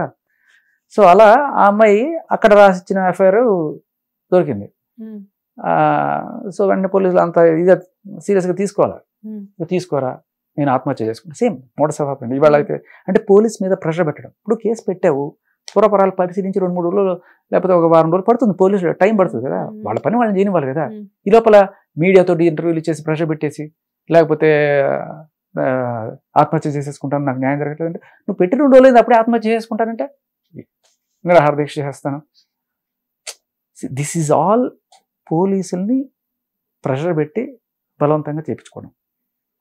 ఇలాగే ఈ పిల్ల కూడా పోలీసుల దగ్గరికి వెళ్ళి ఏదో రికమెండేషన్ చేయించుకొని ఆయన ప్రధాన ఎస్పీ దగ్గరికి వెళ్ళి నాకు న్యాయం చేయండి ఆడుకుతున్నాయి ఏదంటే జనరల్గా అమ్మాయి చూడుకుని అయ్యో పాపం అమ్మాయి చూస్తే చాలా అమాయకంగా ఉంటుంది. నేను నమ్మరు, ఈవిడ ఎప్పుడే బయట చూస్తే ఎంత అమాయకంగా, ఆవిడ అలా అరుస్తుందో నేను ఎట్లా అనుకో చూస్తే నిజంగా అయ్యో పాపం ఇంత ఆడుకుతా అన్యాయం జరిపింది అనుకుంటాం మనం. అదే రేంజ్లో ఆవిడ అలా ఎస్పీ దగ్గరికి వెళ్ళి మాట్లాడితే ఆయన పాపం అనుకున్నాడేమో సరే హెల్ప్ చేద్దాం అనుకున్నాడు. కట్ చేస్తే ఎస్పీ నన్ను ఛాంబర్లోకి పిలిచి నన్ను రేప్ చేశాను, ఆయన మీద కేసు పెట్టాడు. ఎస్పీ ఛాంబర్లో ఆయన రేప్ చేశాడంట. ఈ లోపల ఈ కేసుల కోసం ఒకటి దగ్గర డబ్బులు తీసుకుంది, 5 లక్షలు. ఆడు కొన్నాళ్ళు చూసి డబ్బులు అడిగాడు. సరే ఇస్తా అని చెప్పి తీసుకెళ్ళి వీడు నన్ను రేప్ చేసాడు, వాడి మీద కేసు పెట్టాడు. ఒక 3 వాడితో పాటు వచ్చిన ఫ్రెండ్స్ అందరూ కలిసి ఈవెన్ రేప్ చేశారని చెప్పి కేసు, 3 మీద కేసు. ఆ తర్వాత ఇంకొక షాకింగ్ విషయం ఏంటంటే, రెండో వాడి దీంట్లో మీకు ఆల్రెడీ పెళ్ళైంది కదా అని అడిగితే అసలు నా మొగుడికి నాకు సంబంధమే లేదు, వాడు నపుంసకుడు అంటే అబార్షన్ ఎవరు చేయించారు, మొగుడితో కదా ఇంకెవరితో సంబంధం ఉంది నీకు? అదే కదా ఇష్టం. అంటే ఏంటంటే అమ్మా, చట్టాలని ఎంత దారుణంగా వాడుకుంటున్నారు ఈ ఆడవాళ్ళు. అంటే అందరూ కాదమ్మా, ఇట్లాంటి సోకాల్డ్ వీళ్ళు ఉమెన్ కార్డు విక్టిమ్ కార్డు ఎందుకండి? అదే అంటున్నాను, వీళ్ళని శిక్షించరు, వీళ్ళని గట్టిగా శిక్షించే రోజు రావాలి. ఒక ఎగ్జాంపుల్ వెళ్ళాలి. తప్పుడు కేసులు పెట్టేసాము, తర్వాత కేసు కొట్టేశారు అంటే లేదు, వాళ్ళ ఎంత ఫ్యామిలీలు చితికిపోయింటాయమ్మా. ఆ అబ్బాయి ఒరిస్సా అబ్బాయి 498 ఎవరైతే పెళ్లి చేసుకున్న అబ్బాయి అన్నాడు, ఏ రోజు కాపురం చేయలేదు, వాడి మీద అబార్షన్ కేసు పెట్టింది. ఇలాగే ఉంటాయి. కాదు, ఈ అమ్మాయి ఇంటెన్షన్ ఏంటి అంటే డబ్బులు కావాలా లేకపోతే మగవాళ్ళని టార్చర్ చేయాలా అన్ని. ఇప్పుడు నా మాట వినకపోతే నేను కేసు పెడతాను. ఆ అమ్మాయి మాట వింటే బానే ఉంటుందా? పడాలి, తిడుతుంది పడాలి, కొడుతుంది పడాలి, కుక్కని కొట్టినట్టు కొడుతుంది పడాలి, అరస్తుంది ఏమని చెప్పా కదా, అమ్మ లెక్కలు తిడుతుంది. సేమ్ ఇక్కడ రాజుతారని అదే కదా, కాలుతో కొట్టడం ఇవన్నీ చేస్తుంది కదా. కాదు, ఇప్పుడు ఫైనల్ గా మీరు ఈ అమ్మాయిని ఏం చేశారు అసలు? ఏం చేశాను, పోలీస్ కేసు పెట్టాను, మీడియా ముందుకు వచ్చి చెప్పాను, అంతా అయింది. బట్ మీరు ఆ అమ్మాయిని మీడియా ముందుకు తీసుకొచ్చే ప్రయత్నం ఎందుకు చేయలేదు? ఇంత జరుగుతుంది. చేశాను కానీ ఏమంటారు, ఇంకా ఆడపిల్లని మనం బలవంతంగా జుట్టుపట్ల లాకరాలేం కదా. అలా అని కాదు కదా, ఎంతమందిని చీట్ చేసినప్పుడు ఆటోమేటిక్ గా ఈ అమ్మాయి వల్ల ఇంకొకళ్ళు అవుతుంది. అంటే ఇప్పుడు ప్రాసెస్ మెల్లగా అవుతుంది. ఇప్పుడు కేసు పెట్టాము, జరుగుతుంది, ఆల్రెడీ 2 సమన్లు. అంతకుముందు ఆల్రెడీ ఇట్లాగే ఒకరిని చీట్ చేశాను. మా వెబ్ సిరీస్లోనే నేను చేస్తున్న దాంట్లోనే నాకన్నా ముందు ఒక హీరో ఉన్నాడు, వాడి మీద ఎక్స్ట్రాక్షన్ చేసి 5 లక్షలు డిమాండ్ చేస్తే వాడు డైరెక్ట్గా వెళ్ళి పోలీస్ కేసు పెడితే ఆ కోర్టు కేసులో ఆ కేసు కోర్టులో ఉంది. ఆల్రెడీ ఒక సమన్ 2 సమన్లు ఇచ్చినా కూడా అబ్స్కాండ్ అయి తిరుగుతుంది. సేమ్ ఇప్పుడు ఈ లావణ్య ఎవరైతే ఉన్నారో ఆవిడ డ్రగ్స్ కేసులో పోలీసులు 2-3 సార్లు సమన్లు ఇచ్చారు, వచ్చి హాజరవ్వండి అంటే రాకుండా ఎట్లా తిరుగుతుందో ఇది డైరెక్ట్ కోర్టు సమన్లు, ఏం చెప్పకుండా తిరుగుతుంది. ఈసారి అరెస్ట్ వారెంట్ ఇస్తారు, బలవంతంగా తీసుకెళ్తారు. చట్టం విల్ టేక్ ఇట్స్ టైం. ఈ లోపలే నాకు అన్యాయం జరిపింది, నేను ఆత్మహత్య చేసేసుకుంటా, అలా ప్రెషర్ పెట్టకూడదు. ఇదంతా నిజంగా వినడానికి ఒక సినిమా స్టోరీలా ఉంది, బట్ నాకు ఈ స్టోరీ 2 times గా ఇక్కడ రిపీట్ అయినట్టు కనబడుతుంది. లైక్ అంటే మీరు లైఫ్ లో ఏదైతే ఒక స్ట్రగుల్ ఫేస్ చేశారో మీరు మేబీ అందుకేనా ఇప్పుడు లావణ్య గారు కనెక్ట్ అయ్యారు ఇక్కడ. ఐ మీన్ లావణ్య గారి కేస్ కి రాజ్ తరుణ్ కరెక్ట్ అయింది. పాపం అనిపిస్తుంది, పాపం అనిపిస్తుంది. మీరు కనబడుతున్నారు అతను. అంతే. ఈ అమ్మాయి మిమ్మల్ని ఎప్పుడైనా ఫిజికల్ హారాస్మెంట్ చేయడం చేసిందా? చేసింది. మీరెలా ఊరుకున్నారండి చేసింది అంటే? అంటే అదేదో సినిమాలో చెప్తాడు, ఆవిడ ప్రేమించింది నేను ప్రేమించాల్సి వచ్చింది అన్నట్టుగా. అదే కదా, డాల్డానా ఆల్డానా ఆల్డా అంటే అదే నేను చెప్పాను సార్, ఇట్లా ఉంది పరిస్థితి, తాగేసి ఇట్లా చేస్తుంది, నేను కొంచెం తోసేస్తే ఇంకా హైపర్. ఎలా అంటే నేను తాగున్నావు ఇట్లా అంటే ఏదైనా వాయిస్ రికార్డింగ్ ఉంటే వినిపించొచ్చుగా ఒకటి. అంటే మేము అంటే నన్ను బూతులు తిట్టింది నేనే వినిపించుకొని ఎందుకు నేను తక్కువ అవ్వాలనేది పాయింట్. మీకు కావాలంటే సపరేట్ గా వినిపిస్తాను. ఇప్పుడు రాజ్ తరుణ్ దాంట్లో కూడా ఆవిడ ఇన్ని బూతులు తిడితే మీరు బీపులే వింటారు మొత్తం. అయితే అక్కడ ఏమిటంటే ఒక సేమ్ అదే ఫ్రేమ్ ఆఫ్ దీంట్లో ఉన్న నాకు అర్థమైంది ఏంటంటే, అన్ని బూతులు తిట్టినప్పుడు అక్కడ బీప్ ఎందుకు వేస్తారంటే, ఒకటి మీరు బూతులు వినకూడదని కూడా కాదు, అదేంటంటే అమ్మల్ని నాన్న మన వాళ్ళని బంధువుల్ని తిడుతున్నప్పుడు, అంటే అమ్మలక్కలు తిడుతున్నప్పుడు నాకే అవమానం కదా. ఇప్పుడు ఆ అమ్మాయి తిట్టింది మిమ్మల్నైనా, మీ వైఫ్ ని, డాటర్ ని, అందరిని? అది మరి దారుణం. మా ఆవిడని తిట్టింది, డాష్ డిస్టిషన్ తిట్టింది. ఇలాంటివన్నీ నేను చూపించి మళ్ళీ నేను దాంట్లో నాకు అవమానంగా ఉంటుంది కదా. అది కానీ ఇంత కావాలంటే మీకు సపరేట్ గా వినిపిస్తాను, మీరు వినండి, వాళ్ళకి చెప్పండి అంతే. అలా కాదు, నేనేమంటున్నానంటే అన్ని తిట్టిన తర్వాత కూడా మీరు అమ్మాయి మీద కన్సర్న్ చూపించారు సార్. కన్సర్న్ ఏం కాదు, నేను కేసు పెట్టాను, చట్టం do it's work and. So కానీ మీరు అన్నట్లు నిజంగానే ఒక అమ్మాయికి ఏదో ఇష్యూ జరిగి బయటకు వస్తే ఎంత ఈజీగా అదంతా స్ప్రెడ్ అయిపోతుందో, అదే ఒక అబ్బాయికి ఇప్పుడు మీరు ఈ అమ్మాయి ఇప్పుడు లావణ్య గారిదే చూద్దాం ఎగ్జాంపుల్కి, ఇది ఎంత ఫాస్ట్గా మీడియా మొత్తానికి వెళ్ళింది. ఇదే శేఖర్ భాష కూడా ఫేస్ చేశారు, బట్ అదంతా ఫాస్ట్గా వెళ్ళలేదు. మీరు వచ్చి ఇలా ఇంటర్వ్యూస్లో కూర్చొని ఇస్తే తప్ప. అదేమ్మా, అంటే రాజ్ తరుణ్కి తెలియదు, ఫస్ట్ టైం కదా, నాకు ఫస్ట్ టైం కదా, నేను అసలు దీన్ని ఎలా క్రాక్ చేయాలి, వీళ్ళు చేసే ఇవన్నీ పబ్లిక్కి ఎలా ఎక్స్పోజ్ చేయాలి అనేది నేను వెళ్ళిన ఒక పాత ఒకటి ఉంది. నేను అదే రాజ్ తరుణ్కి కూడా చెప్పా, కొంత పరిచయం రాజ్ తరుణ్ తోటి, ఆ పరిచయంతో రాజ్ తరుణ్కి చెప్పా, భయ ఇది నేను ఆల్రెడీ ఫేస్ చేస్తున్నాను, ఇలాంటిది సేమ్ యాజ్ ఇట్ ఈజ్, ఇలాగే ఒక చంద్రముఖి కాంచన ఎలా సైకోలాగా అరుస్తున్నారో అలాంటి ఇదే నేను ఫేస్ చేశాను, I can do some help అని చెప్పి నేను then I started doing research on this case. మీకున్న టైంలో మీకు అనిపించలేదా, అమ్మో నేను మొన్నటి వరకు పడి ఉన్నాను, నాకెందుకులే అని చెప్పి మీకు అనిపించలేదా? లేదు, అంటే నాకు జరిగినట్టు ఇంకొకరు జరగకూడదు అనిపించింది. నేను అసలు యాక్చువల్గా అందుకే మీడియా ముందుకు రావడం. ఎప్పుడు మీరు ఫస్ట్ రాజ్ తరుణ్ కేసు మీద ఎప్పుడు రియాక్ట్ అయ్యారు?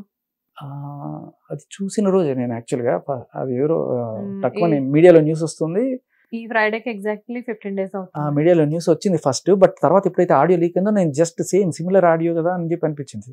ఆడియో లీక్ 1 week అవుతుంది. సో అది వెంటనే నేను ఆడియో లీక్ అవ్వగానే రాజ్ తరుణ్ టచ్లోకి వెళ్ళాను. కానీ రాజ్ తరుణ్ 1 week నుంచి ఫోన్ ఆన్ లో పెట్టుకోలేదు కదా. అంటే ఇప్పుడు 100 మంది మీడియా వాళ్ళందరూ ఫోన్ చేస్తుంటారు, అడుగుతుంటారు, కొంతమందికి అందరి కాల్స్ ఒకసారి అటెండ్ చేయలేము.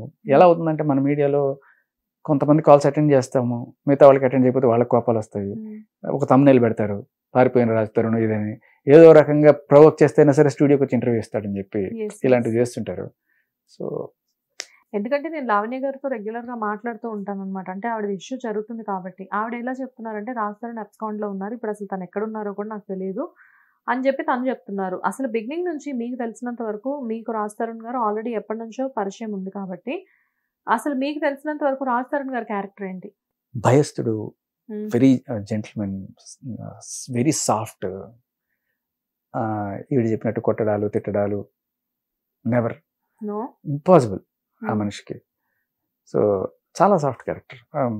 ఇన్ఫ్యాక్ట్ ఆవిడే ఒప్పుకుంది, ఏ రోజు నన్ను రాజు కొట్టలేదు, అది కూడా ఆ రోజే ఆ ఆడియో రిలీజ్ అయింది కదా, ఆ ఆడియోని ఎలా కౌంటర్ చేయాలో తెలియక ఆ రోజు నన్ను కొట్టాడు, నా తల పగిలిపోయింది, తలకి దెబ్బ ఉందని చెప్తున్నారు కదా ఆవిడ. ఎక్కడ చెప్తుంది? ఎందుకు ఇప్పుడు ఫోన్ మాట్లాడితే ఆవిడ అదే చెప్తారు. అదే అంటున్నా, ఆ ఆడియోలో చెప్పలేదు. అంత అంత పెద్ద ఆడియోలో నాకు మీద పాట పాడాడు, నన్ను ఇది చేశాడు అది చేశాడు అని చెప్పినప్పుడు వీడు నా తలపక్కలు కొట్టాడని కూడా చెప్పాలి కదా. ఎక్కడ కూడా చెప్పాల.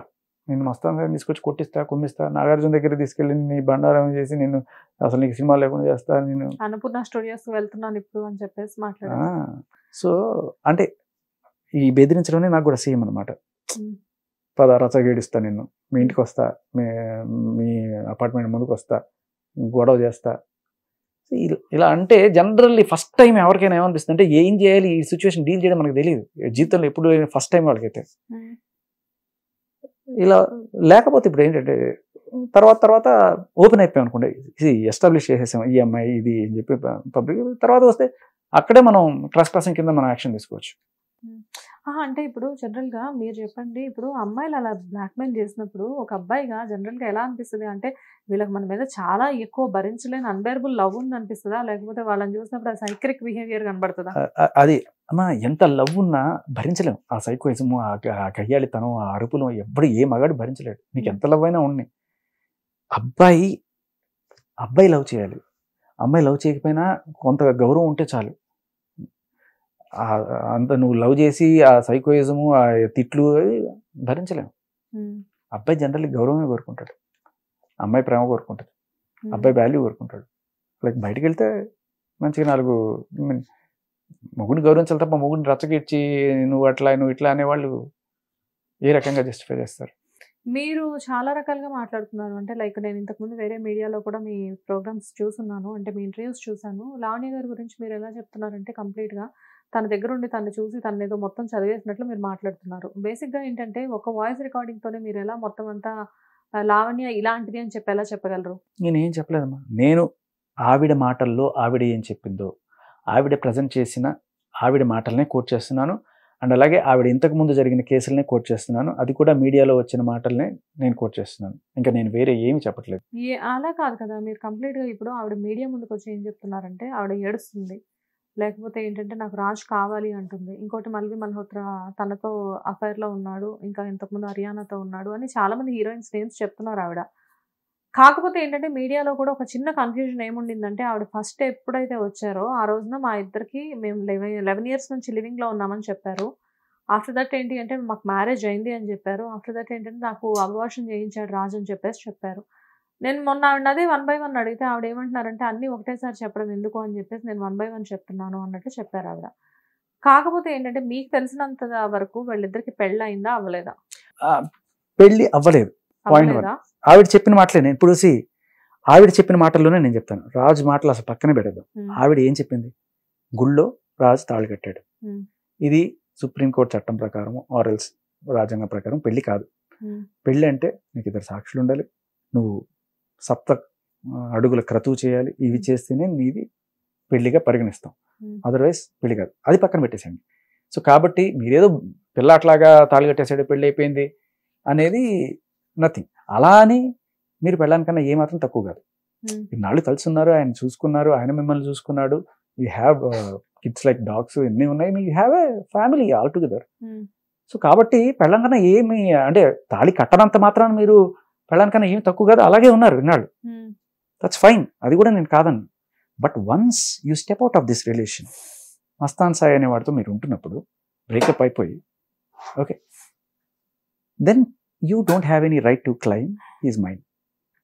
మస్తాన్ సాయి అని చెప్పేసి మీడియాలో ఈ విషయం అంతా బాగా బయటకు వస్తుంది. కాకపోతే ఆవిడ చెప్పడం ఏంటంటే మస్తాన్ సాయి అనే అతను నాకు కేవలం ఫ్రెండ్ మాత్రమే అని చెప్తున్నారు.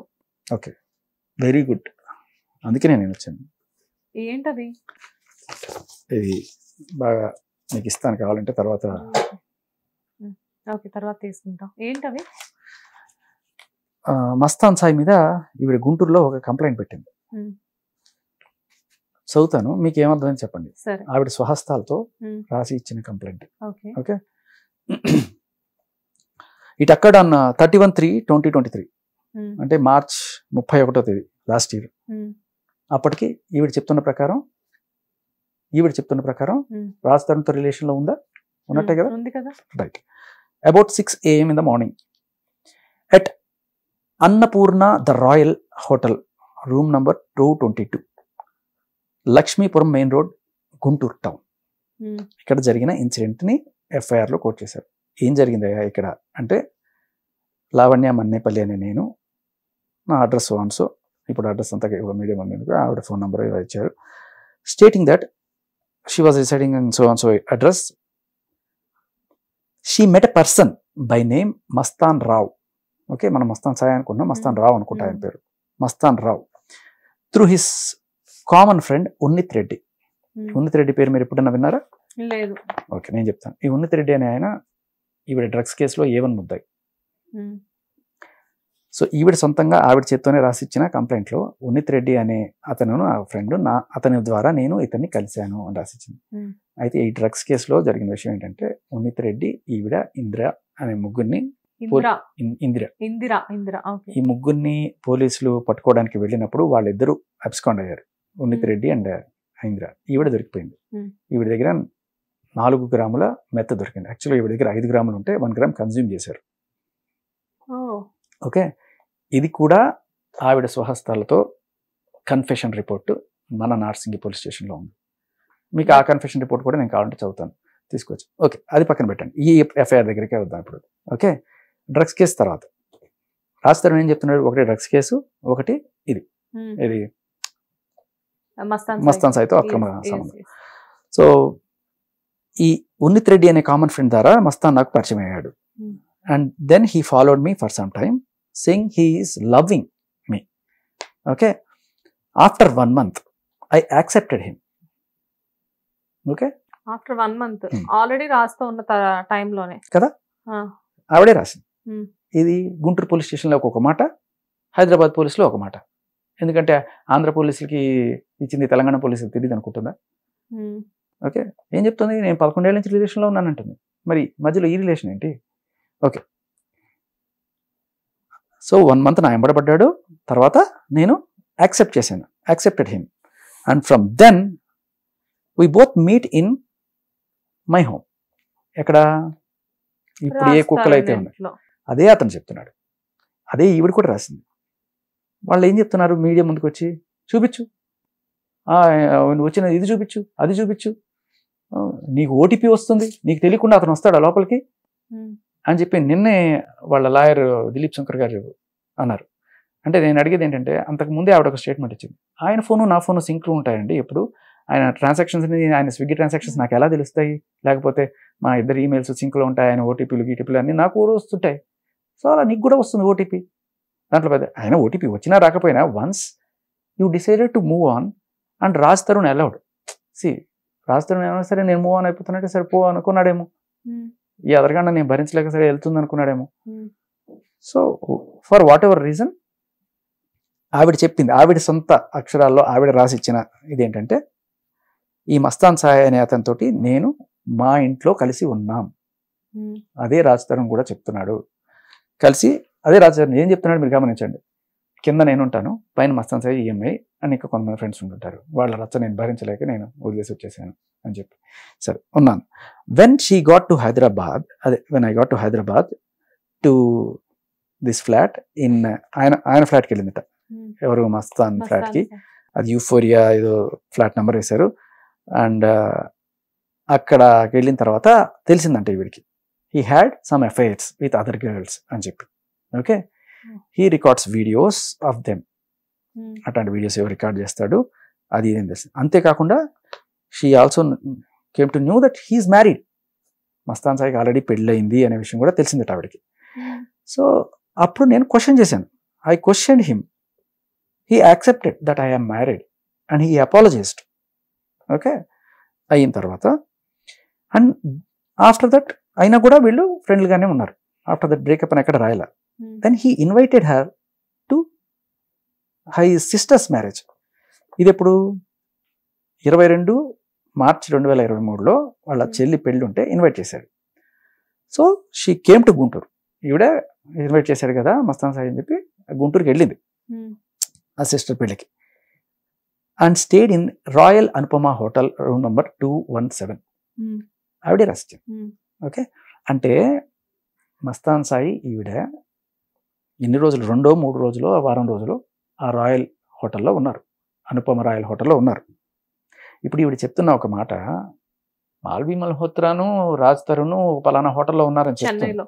అవునా? అది చాలా తప్పు అని చెప్తాను కదా కదా కదా, తప్పే కదా. సరే వినండి, కంప్లీట్ చేయనివ్వండి. So she came to Guntur and stayed in that hotel, but denied to take her to the marriage. అక్కడే రూమ్లోనే ఉండు, మ్యారేజ్కి రావద్దు అని చెప్పాడట. ఓకే, ఇన్వైట్ చేశారు కదా మరి. ఇన్వైట్ చేశాడు, చెల్లి పెళ్ళి ఉందని చెప్పి ఇన్వైట్ చేశాడు, వచ్చింది, రూమ్లో ఉన్నారు, పెళ్ళికి వెళ్ళలేదు, అక్కడే ఉన్నారు అని చెప్తాను. అంటే ఏంటంటే ఆవిడ మ్యారేజ్కి వచ్చినట్టు సాక్ష్యం లేకపోవచ్చు, అందుకని ఇలా రాసి ఉండొచ్చు. మ్యారేజ్కి వచ్చానని చెప్తుంది, మ్యారేజ్కి వచ్చావా లేదా జస్ట్ తనతో ఉండడానికి వచ్చావా అని అడుగుతారు కదా. అయితే మ్యారేజ్కి వచ్చిన వీడియో ఏమైనా చూపించాను అని అనొచ్చు కదా, కాబట్టి నన్ను తీసుకెళ్ళలేదు అని చెప్పి ఉండొచ్చు, ఫర్ వాట్ ఎవర్ రీజన్. ఆవిడ రాసిందే మాట్లాడదాం. సో ఆన్ 28/3/2023 అంటే సో 22 పెళ్ళి అయితే అప్పుడు వచ్చింది, 28 అంటే ఆల్మోస్ట్ 6 రోజులు అక్కడే ఉన్నారు, ఆ హోటల్లోనే ఉంది ఆవిడ. ఈయన వస్తూ పోతూ ఉంటాడేమో. 28వ తేదీ 222 రాయల్ అనుపమ హోటల్, అంటే 270లో ఉన్నారు ఫస్ట్, తర్వాత షిఫ్ట్ అయ్యి 222కి వచ్చినట్టున్నారు. వచ్చారు 28వ తేదీ ఈ రూమ్కి షిఫ్ట్ అయ్యారట. తర్వాత 31వ తేదీ పొద్దున 6 గంటలకి Mastan Rao came and beat her with hands brutally. ఎందుకు రాయలా? సో బేసికలీ రాజ్ తరుణ్ దగ్గర వెళ్ళి నాన్న బూతులు తిట్టి, నాన్న కొట్టుడు కొట్టి, బేసికలీ కొంతమంది అలాంటివి జరిగినప్పుడు అగ్రెసివ్గా రియాక్ట్ అవుతారు. రాజ్ తరుణ్ ఏంటంటే కొడితే కొట్టించుకున్నాడు, తిట్టితే తిట్టించుకున్నాడు, కుక్క దోబుడు అంటారు చూడండి, అన్ని తిట్లు తిట్టినా కామ్గా ఉన్నాడు. But Mastan Sai is not a Tommy, he's tiger. అలా ఇప్పుడు ఇప్పటికంటే డ్రగ్ అబ్యూజ్ ఉంది, and Mastan Sai, ఉన్నిత్ Reddy who is A1 in the drugs case, we can't rule out that they have taken drugs or something. And drugs or alcohol తీసుకున్నప్పుడు ఆవిడ behaviour ఎలా ఉంటుందో మనం చూసాం. అదే బూతులు ఈయన తిట్టుంటే ఈయన అగ్రెసివ్ అయిపోయి ఆవిడ తల మీద పగలగొట్టుండొచ్చు. See the possibility is that. So he hit brutally, అంటే రీజన్ రాయకుండా నన్ను కొట్టాడు. So I'm just guessing this could have happened కాకుండొచ్చు, బట్ ఆవిడే చెప్పాలి దీనికి సమాధానం. And scolding her in filthy language, అంటే బూతులు తిట్టాడు మస్తాన్ సాయి, నన్ను పచ్చి బూతులు తిట్టాడు. ఎలా ఈవిడ తిట్టిందే అలాంటి బూతులు అనమాట. ఓకే, సో అలాంటి బూతులు ఆవిడ మాత్రమే తిట్టచ్చు, వేరే వాళ్ళు తిడితే పోలీస్ కంప్లైంట్లు వెళ్తాయి. Okay, after that Mastan taken her cell phone and erase all the data. ఇంకేమైనా సాక్ష్యాలు వస్తుందని సెల్ ఫోన్స్ అన్ని ఎరేజ్ అయిపోయినాయి, ఏ సాక్ష్యాలు లేవు అని చెప్పడానికి. అండ్ ఫార్మేటెడ్ 11 AM she came to and also forcibly raped. He raped me. He tried to kill me. అంటే sections rape, attempt murder. Mastan Sai ఈమెను ఫోర్స్ఫుల్లీ రేప్ చేశాడట. మరి అంతకుముందు 6 days వీళ్ళు కలిసి ఉన్నారుగా. అప్పుడు దాకా నాకు ఇష్టం, ఇవాళ నాకు ఇష్టం లేదంటే నువ్వు ఎట్లా చేస్తావు? అంతే, ఒకరోజు ఇష్టం లేదు అంటే, ఇప్పుడు మీరు 11 ఏళ్ళు కలిసి ఉన్నారు, ఒకరోజు నాకు ఎందుకు నచ్చలేదు, నేను వద్దన్నాను అన్నప్పుడు ఏం చేయాలి? వెళ్ళిపో, లేకపోతే రేప్ కేసే కదా. ఆవిడ లెక్క ప్రకారం 6 రోజులు కలిసి ఉన్నారు, 7వ రోజు నువ్వు నాకు నచ్చలేదు వద్దంటే వద్దు. When she says no, see అందరు నేర్చుకోండి, ఎవరన్నా సరే, మీరు 10 రోజులు కాదు 11 ఏళ్ళు కాదు 50 ఏళ్ళు ఉండండి, ఒక రోజు వద్దు అంటే ఆవిడ ఆగండి, లేకపోతే సరే రేప్ చట్టం ప్రకారం. రైట్. అండ్ ఒకవేళ పెళ్ళి అయితే మార్షల్ రేపు, కాకపోతే ఈ రేపు, అంతే కదా. సో అదే నేను ఇప్పుడు రాజ్ తరుణ్ విషయంలో కూడా, రాజ్ తరుణ్ ఇన్నేళ్ళు ఉండి ఈరోజు సడన్గా నాకు వద్దన్నాడు, నిన్ను వద్దంటే నువ్వు బలవంతంగా చేస్తే అది రేపే కదా. నాకు రాజ్ తరుణ్ కావాలి, నాకు రాజ్ తరుణ్ కావాలంటే మగాడిని రేప్ చేయడమే కదా ఇది, కాదా? మగాడికి ఏ సెక్షన్ లేవు, అడిగేవాడు లేడు, కుక్క బతుకు. అంటే ఆవిడ ఏమనుకుంటుందంటే 15 కుక్కలు కాదు +1 16 కుక్కలు ఉన్నాయనుకుంటున్నాను. మీరు అసలు మరీ దారుణంగా చెప్తున్నారు. ఓకే, నేను చెప్తాను ఫైనల్గా. సో ఇప్పుడు ఆయన మీద పడ్డ సెక్షన్లు ఏంటంటే 376, 307, 323, 506, 509, అటెంప్ట్ మర్డర్, అటెంప్ట్ రేపు, క్రిమినల్ ఇంటిమిడేషను, ఇంకా నేను నాకు గుర్తులేవు ఏదో. ఇవన్నీ ఎంతకాలం అవుతుంది ఎఫ్ఐఆర్ ఫైల్ చేసి? లాస్ట్ ఇయర్ కదా? లాస్ట్ ఇయర్ ఫైల్ చేశారు. ఓకే, లాస్ట్ ఇయర్ ఏ మంత్ లో చెప్పారు మీరు నాకు? మార్చ్ లో ఫైల్ చేశారు ఎఫ్ఐఆర్, అంతా బానే ఉండింది. గుంటూరు పట్టాభిపురం. మీకు ఎవరికైనా కావాలంటే ఎఫ్ఐఆర్ నంబర్ చెప్తాను, మీరు సంపాదించుకోవచ్చు, నేను కాపీ ఇస్తాను, మీరు చూపించండి. మార్చ్ లో ఎఫ్ఐఆర్ ఫైల్ అయితే 2023 అక్టోబర్ లో ఆ కాల్ మాట్లాడడం జరిగింది. ఐడియా ఉందా మీకు? అక్టోబర్ లో కాల్, మార్చ్ లో ఎఫ్ఐఆర్ ఫైల్ అయిన అబ్బాయితో మళ్ళీ అక్టోబర్ లో ఎలా కాల్ మాట్లాడారు ఆవిడ? అదే కదా, అంటే ఏం జరిగింది నేను మిమ్మల్ని అడుగుతున్నాను. అప్పుడు నిజంగానే రేపు జరిగిన ఇంత దారుణం జరిగితే మళ్ళీ వాళ్ళతో కలిసి ఉంటారు ఎవరన్నా? అసలు పైగా ఆవిడ పోలీస్ కేసు కూడా పెట్టారు కదా, ఎఫ్ఐఆర్ ఫైల్ చేశారు కదా. అంత అయిన తర్వాత కూడా వాళ్ళతో ఎందుకు కలిసి ఉన్నారు? ఇది నిజంగానే కొంచెం ఆలోచించాల్సిన విషయం. ఇది పక్కన పెడితే ఇప్పుడు మస్తాన్ సాయి కొన్నాళ్ళ క్రితం ఆర్టీవీలో ఒక ఇంటర్వ్యూ ఇచ్చాడు. ఆ యాంకర్ పక్కన కూర్చొని మస్తాన్ సాయి కాల్లో మాట మీరు వినుంటే ఆ కాల్లో, ఇగో మీకు ఎందుకంటే మస్తాన్ సాయితో నేను మాట్లాడుతాను, నాకు అక్కడ అంటగడతారండి, మస్తాన్ సాయి చెప్పు అంటే, అయ్యయ్యో మాకేం లేదండి, మాకు అట్లాంటి సంబంధం ఏం లేదు అని చెప్పి మస్తాన్ సాయి అన్నాడు. ఓకే, ఇంకా గట్టిగా అయితే ఒక నాకు బ్రదర్ లాంటి వాడన్నా అని ఉండొచ్చేమో. సో అలా అంటే నాకు ఏ సంబంధం లేదు అని చెప్పిన వాళ్ళిద్దరూ టీవీ ముందు అంటే ఇది ఎవరికి తెలియదు, మనం ఎంతైనా బొంకచ్చు అనుకుంటున్నారు. రైట్ నో ఇది వచ్చింది, ఈ వాళ్ళే నేను తెప్పించాను, ఇన్నాళ్ళు కష్టపడ్డా దీనికోసం నేను. ఇక్కడి నుంచి పట్టుకొచ్చారండి. ఇదే నా పని. నా కేసులో నాకు నేర్పించిన అనుభవంతో ఎలా పట్టు రావాలి ఏవన్నీ ఇదే కదా, ఇంకా వస్తాయి, ఇంకా చాలా వస్తాయి. దీనివల్ల ఏంటంటే మీ టైం చాలా సేవ్ చేస్తాను నేను. ఇప్పుడు ఏంటంటే మస్తాన్ సాయిని పిలిచి డిబేట్ పెట్టాలా, మస్తాన్ సాయి నాకు లేదంటాడు, ఉందంటాడు, మా ఇద్దరి మధ్య లేదంటాడు, ఇవన్నీ ఎందుకు? ఆ అమ్మాయి స్వహస్తాలతో రాసిచ్చిన కంప్లైంటే ఉండగా ఇంక ఇన్ని డిబేట్లు, లై డిటెక్టర్ టెస్ట్లు అవసరమా? సరే ఓకే, నేను మిమ్మల్ని ఒక్కటే క్వశ్చన్ అడుగుతాను డైరెక్ట్ గా. ఇప్పుడు ఇంత జరిగింది, ఈ రచ్చంతా రాస్తారని ఆల్రెడీ తెలిసే ఉంటుంది. ఆయన చూపించాడు నాకు, ఇదిగో ఎఫ్ఐఆర్ అని. సరే చూపించారు కదా, మళ్ళీ అదే రాస్తారు. నా అమ్మాయిని ఇంటికి ఎందుకు రానిచ్చారు? అమ్మా మీకు అర్థం కావట్లేదు, ఆవిడ అక్కడే ఉంటుంది. ఒక విడదీయరాని బంధం ఏంటంటే కుక్కలు ఉన్నాయి. కుక్కల కోసం ఈయన నువ్వు పైనుండు నేను కింద ఉంటా, ఆవిడ చెప్పింది కదా. ఇక్కడ ఏం రాసింది, మస్తాన్ సాయి నేను మా ఇంటికే తెచ్చుకుంటున్నాను, అతను అక్కడికే వస్తాడు అని చెప్పి రాసిందా లేదా? దీంట్లోనే నేనేం అబద్ధం చెప్పట్లేదు. ఇది గుంటూరు పట్టాపురం పోలీస్ స్టేషన్ ఆవిడ కుక్కల కోసం మనుషులు కలిసి ఉన్నారు. ఇప్పుడు ఆయన కింద పోర్షన్ లో ఉన్నాడు, ఆవిడ పై పోర్షన్ లో ఉంటుంది. ఎప్పుడైనా సరదాగా మాట్లాడుకుంటారేమో. ఇప్పుడు ఏంటంటే కొంతమంది కొట్టుకొని రక్తాలు వచ్చేలాగా విడిపోతుంటారు, కొంతమంది పీస్ఫుల్ గా మాట్లాడుకుని విడిపోయాం అనుకుంటారు. ఇక్కడ పాయింట్ ఏంటమ్మా, రాజ్ తరుణ్ రంకంట కట్టాడు అన్నం కూడా కరెక్ట్ కాదు. రాజ్ తరుణ్ ఈస్ క్లియర్లీ ఆయన ఏం చెప్పాడంటే, అమ్మాయిని నేను తప్పు పట్టను, నాకు బ్రేకప్ అయిపోయింది, తర్వాత మస్తాన్ సాయితో ఉంటుంది అంతే, దాంట్లో తప్పేం లేదు. బ్రేకప్ అయిపోయింది, ఇంకోళ్ళతో రిలేషన్లో ఉన్నా తప్పలేదు.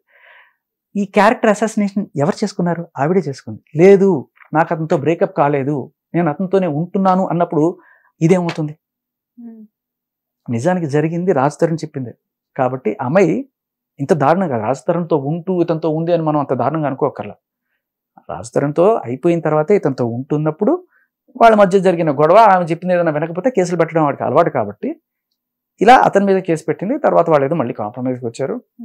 బట్ మనం తెలుసుకోవాల్సింది చాలా క్లియర్గా ఏంటంటే, రాజ్ తరుణ్ చెప్పింది అక్షర సత్యం.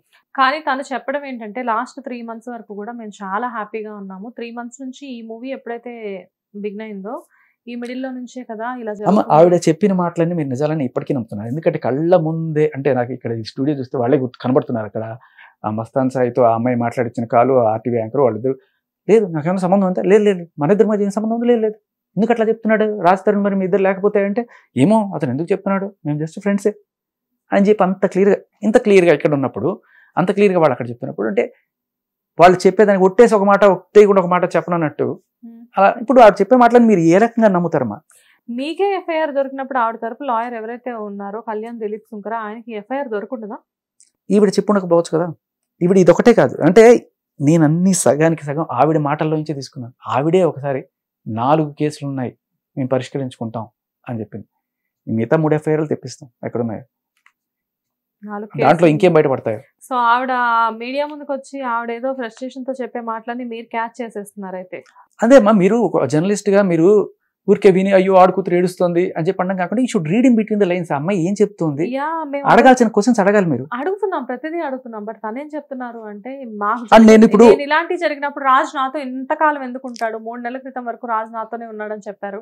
అమ్మా మీకు అదే అంటున్నా, ఆవిడ అలా చెప్తేనే కదా కేసు నిలబడేది. సింపుల్. ఇప్పుడు ఈయన మీద కేసు పెట్టిన తర్వాత ఇంత దారుణంగా ఒకటి మీద రేప్ కేసు, మర్డర్ కేసు, ఇన్ని కేసులు పెట్టిన తర్వాత ఒకడు మళ్ళీ వచ్చి నీకు ఫర్గా ఎందుకు మాట్లాడతాడు?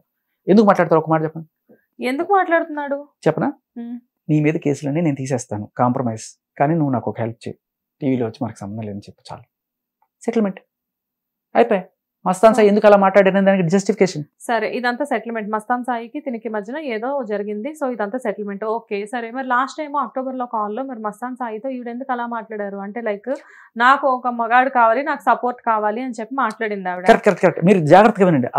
అక్టోబర్ లో మాట్లాడిన కాల్ వింటే ఆవిడ ఏమంది, మస్తాన్ సాయి నన్ను ఎక్కడెందుకు పడేసావు, తీసుకెళ్ళిపో.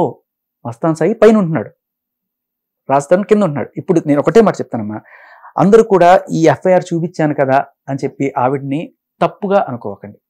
కానీ ఆవిడ ఒక మనిషి మీద కక్ష కట్టి అది సాధించుకోవడం కోసం ఆవిడ చేసే తెలియకుండానే చేసే ప్రయత్నంలో ఆవిడ క్యారెక్టర్ ఆవిడే అసాసినేట్ చేసుకుంటుంది. నిజానికి రాజ్ తరుణ్ చెప్పిన వర్షన్లో షీఈస్ గుడ్ పర్సన్ అనే అంటే ఈ సైకియాటిక్ బిహేవియర్లో కేసులు పెట్టడం అనేది చేస్తుంది తప్ప, బట్ ఒకే టైంలో ఇద్దరు మనుషులతో ఇద్దరు మగవాళ్ళతో ఉన్నారు అంటే వాళ్ళ క్యారెక్టర్ మనం చాలా బ్యాడ్గా అనుకోవాల్సి వస్తుంది. కానీ అలా లేదా అమ్మాయి. రాజ్ తరుణ్తో అయిపోయిన తర్వాతే ఈ అబ్బాయితో ఉంది. కానీ అలా పెడితే రాజ్ తరుణ్ కేసు నిలబడదు. కాబట్టి రాజ్ తరుణ్తోనే నేను ఇన్నాళ్ళు ఉన్నానని చెప్పిన మాట ఆ అమ్మాయి ప్రకారం ఆ అమ్మాయి క్యారెక్టర్ని అసాసినేట్ చేసుకుంది. ఇప్పుడు నిజంగానే ఆ అమ్మాయి ప్రకారం తీసుకుంటే ఏంటి, ఆ అమ్మాయి ఇద్దరితో ఒకటే టైంలో ఉన్నట్టు కదా. రాజ్ తరుణ్తో ఇన్నాళ్ళు నేను రిలేషన్లో ఉన్నప్పుడు లాస్ట్ ఇయర్ మార్చిలో జరిగిన దీన్ని ఏ రకంగా నువ్వు ఎక్స్ప్లెయిన్ చేస్తావు? సరే నువ్వు కేసు వెనక్కి తీసేసుకుంటావు, నువ్వు రాసింది వెనక్కి పోదు కదా. నువ్వు కేసు వెనక్కి తీసుకుంటే దాని అర్థం ఏంటి? మస్తాన్ సాయి మీద ఛార్జెస్ తీసేస్తున్నావు. కానీ ఇది జరిగింది నిజమే కదా. మీరు రాజ్ తరుణ్తో ఈ విషయం గురించి డిస్కస్ చేశారా? మస్తాన్ సాయి విషయం గురించి చేశాను.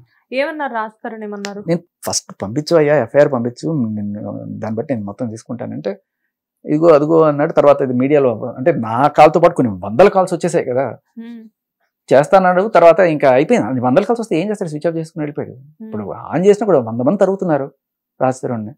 ఒకరికి చెప్పి ఒకరికి చెప్పకపోతే మళ్ళీ కోపం వస్తుంది. ఇంకా నేనే నా కష్టాలు నేను బట్టి నాకున్న పోలీస్ ఫ్రెండ్స్ ఇంకా వాళ్ళతో వీళ్ళతో మాట్లాడి. సరే ఇదంతా వదిలేసేయండి, అసలు రాజ్ గురించి చెప్పండి. రాజ్ తరుణ్కి మల్వి మల్హోత్రాకి నిజంగా అఫైర్ ఉందా? అదే అమ్మా, ఇప్పుడు ఆయన కళ్యాణ్ దిలీప్ శంకర్ గారు వీరి లాయర్ చెప్పినట్టు ద్వితీయ శ్రేణి ఆధారాలని పరిగణలోకి తీసుకొని కోర్టు వారు ఇది నమ్మాలి అంటున్నారు. ద్వితీయ శ్రేణి ఆధారాలు ఏంటంటే స్విగ్గీ బిల్లులు, లేకపోతే వీళ్ళు స్విగ్గీ బిల్లు ఇద్దరు కలిసి ఉన్నారు అనుకుందాం. కలిసి ఉంటే సంబంధం ఉన్నట్ట మీరే చెప్పండి. ఇద్దరు కలిసి ఒక చోట తిన్నాం, సంబంధం ఉన్నట్ట? అలా ఏమి ఉండదు. అలా కాదు, నేను చెప్పేది ఏంటంటే ఇద్దరు కలిసి ఉండి కలిసి తింటే సంబంధం ఉండదు. ఇద్దరు కలిసి ఒకటే లాడ్జిలో ఉన్నారు అని కూడా ఈవిడ ఆరోపించింది. ఒకటే లాడ్జా, ఒకటే రూమ్? ఒకటే రూమ్ కూడా అనుకుందాం. సరే, అప్పుడు వీ హ్యావ్ ఎ డౌట్, అవునా? కొంతమంది అనుకుంటారు. కానీ ఈవిడి ప్రకారం, ఎవరి ప్రకారం, ఎవరైతే న్యాయం కోరుతున్నారో ఆవిడకి ఒక న్యాయం ఉంది. అదేంటి అంటే రాజ్ తరుణ్ కాల్లో, అదే మొన్న ప్రజెంట్ చేసిన కాల్లో, మస్తాన్ సాయి ఇవాళ ఈ ఒక్క రాత్రి నాతో ఉండలేవా, వచ్చి రా ఈ ఒక్క రాత్రి నాతో ఉండు అని చెప్పి అన్నది. సో ఒక మగాడు ఆ రాత్రి వచ్చి ఆవిడతో ఉంటే తప్పులేదు. అంటే ఆవిడకి ఒక బాధ ఉందని చెప్తుంది. ఆ బాధలో ఆవిడ అన్నానని చెప్తుంది, అవునా? ఆవిడ ఆ బాధలో అన్నం తప్పులేనప్పుడు ఈ పాప మాల్వి మల్హోత్రాకి ఏం బాధ వచ్చిందో, ఆవిడ కూడా రాజ్ తరుణ్ రా నాకు బాధ ఉంది, ఈ ఒక్క రాత్రి నాతో ఉండలేవా అని ఉంటుందేమో. పాపం నువ్వు ఎంత మంచిగా మస్తాన్ సాయి వచ్చి నీకు ఉంటున్నాడు, రాజ్ తరుణ్ కూడా అలాగే మంచిగా ఇల్లు ఉన్నాడు అనుకోవచ్చు కదా. ఎక్కడి నుంచి ఎక్కడ కనెక్ట్ చేస్తున్నారు మీరు? అంతే కదమ్మా, నీకు ఒక న్యాయం నాకు న్యాయం కాదు కదా. ఆప్ కరేతో బలాత్కార, ఆప్ కరేతో చమత్కార, మై కరేతో బలాత్కార అలా కాదు కదా. ఆల్రెడీ ఇక్కడ ఒక తప్పు అని చెప్పేసి ఇక్కడ క్లియర్ గా కనబడుతుంటే మీరు మనం కనబడడం వేరు అమ్మా. నువ్వు న్యాయం అడిగేదానికి నీ న్యాయమే నేను నీకు చెప్తున్నాను. నువ్వు న్యాయం అడిగావు, నీ న్యాయం ప్రకారం ఒక అబ్బాయి అమ్మాయి రాత్రిపూట కలిసి ఉన్నా, రాత్రంతా నీతో కలిసి ఉన్నా నువ్వు అడిగినా తప్పు లేనన్నప్పుడు ఆ అమ్మాయి రమ్మన్నప్పుడు మా దృష్టిలో తప్పు, నీ దృష్టిలో మా దృష్టిలో కొంచెం తేడాగా చూస్తాం. మనం అందరం కుచిత స్వభావం, వాళ్ళకున్న మెచ్యూరిటీ మనకు లేదు, మీరు అర్థం చేసుకున్నది. కాకపోతే ఆరోపణ వేయడానికి నువ్వు చేస్తే తప్పు, నేను చేస్తే ఓకే. సో ఇదంతా కాదు అసలు. ఇప్పుడు జనరల్ గా ఏంటంటే నేనేమంటున్నానంటే ఇప్పుడు ఫైనల్ గా ఈ ఎఫ్ఐఆర్ అనేది 100% నిజమే అంటారు మీరు? అయ్యో మీరు చెక్ చేసుకోండి, మన ఎఫ్ఐఆర్ నంబర్ నేను చెప్తాను. అయ్యో ఈయన పూర్తి పేరు కూడా వచ్చింది, రవి బావాజీ మస్తాన్ రావు ఈయన పేరు. ఓకే, ఇంకెందుకు లేండి వాళ్ళ నాన్న పేర్లు అవన్నీ చెప్పడం. కానీ సేమ్ సామాజిక వర్గం కూడా వీళ్ళది. అండ్ మీకు ఎఫ్ఐఆర్ నంబర్ చెప్తాను, అదొకటి చూసుకోండి చాలు. మీకు చెప్పచ్చో లేదో బట్ మీకు ఇస్తాను, మీరు చూసుకోండి. okay. Genuine, very genuine It's చెప్పండి. okay, it's okay. నాకు అది లీగల్ గా చాలా హైయెస్ట్ అఫీషియల్ నుంచి నేను తెప్పించాను. అసలు ఇప్పుడు మీ ఇంటెన్షన్ ఏంటి, అసలు మీరు ఏం చేద్దామని కేసు గురించి? ఏం లేదు, గేమ్ ఓవర్. ఇవాళతోటి What game game over? Over. ఎలా, హౌ? ఇన్నాళ్ళు నువ్వేం చెప్తున్నావు? రాజ్ తరుణ్ నాకు కావాలి.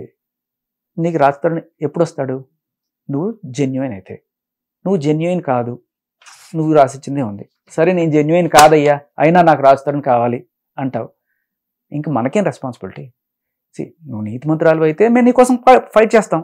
వాడు అవినీతి పడ్డైనా కానివ్వండి, నీకు ఒక నీతి ఉంది పాపం, ఇన్నాళ్ళు పాపం ఆయన అంటి పెట్టుకుని నువ్వే వేరే వాడితో తిరిగేసి నేను వేరే వాడితో తిరుగుతాను అయినా కూడా నాకు వాడు కావాలంటే, అంటే వాడు తిరగలేదా, నేను తిరిగితే తప్పు వచ్చిందా? అంటే ఇద్దరు దొంగలు కొట్టుకుంటే మనకేంటంటే పని? ఇద్దరు నీతి లేని వాళ్ళకి మనం న్యాయం చేయాల్సిన పని మనకేంటి?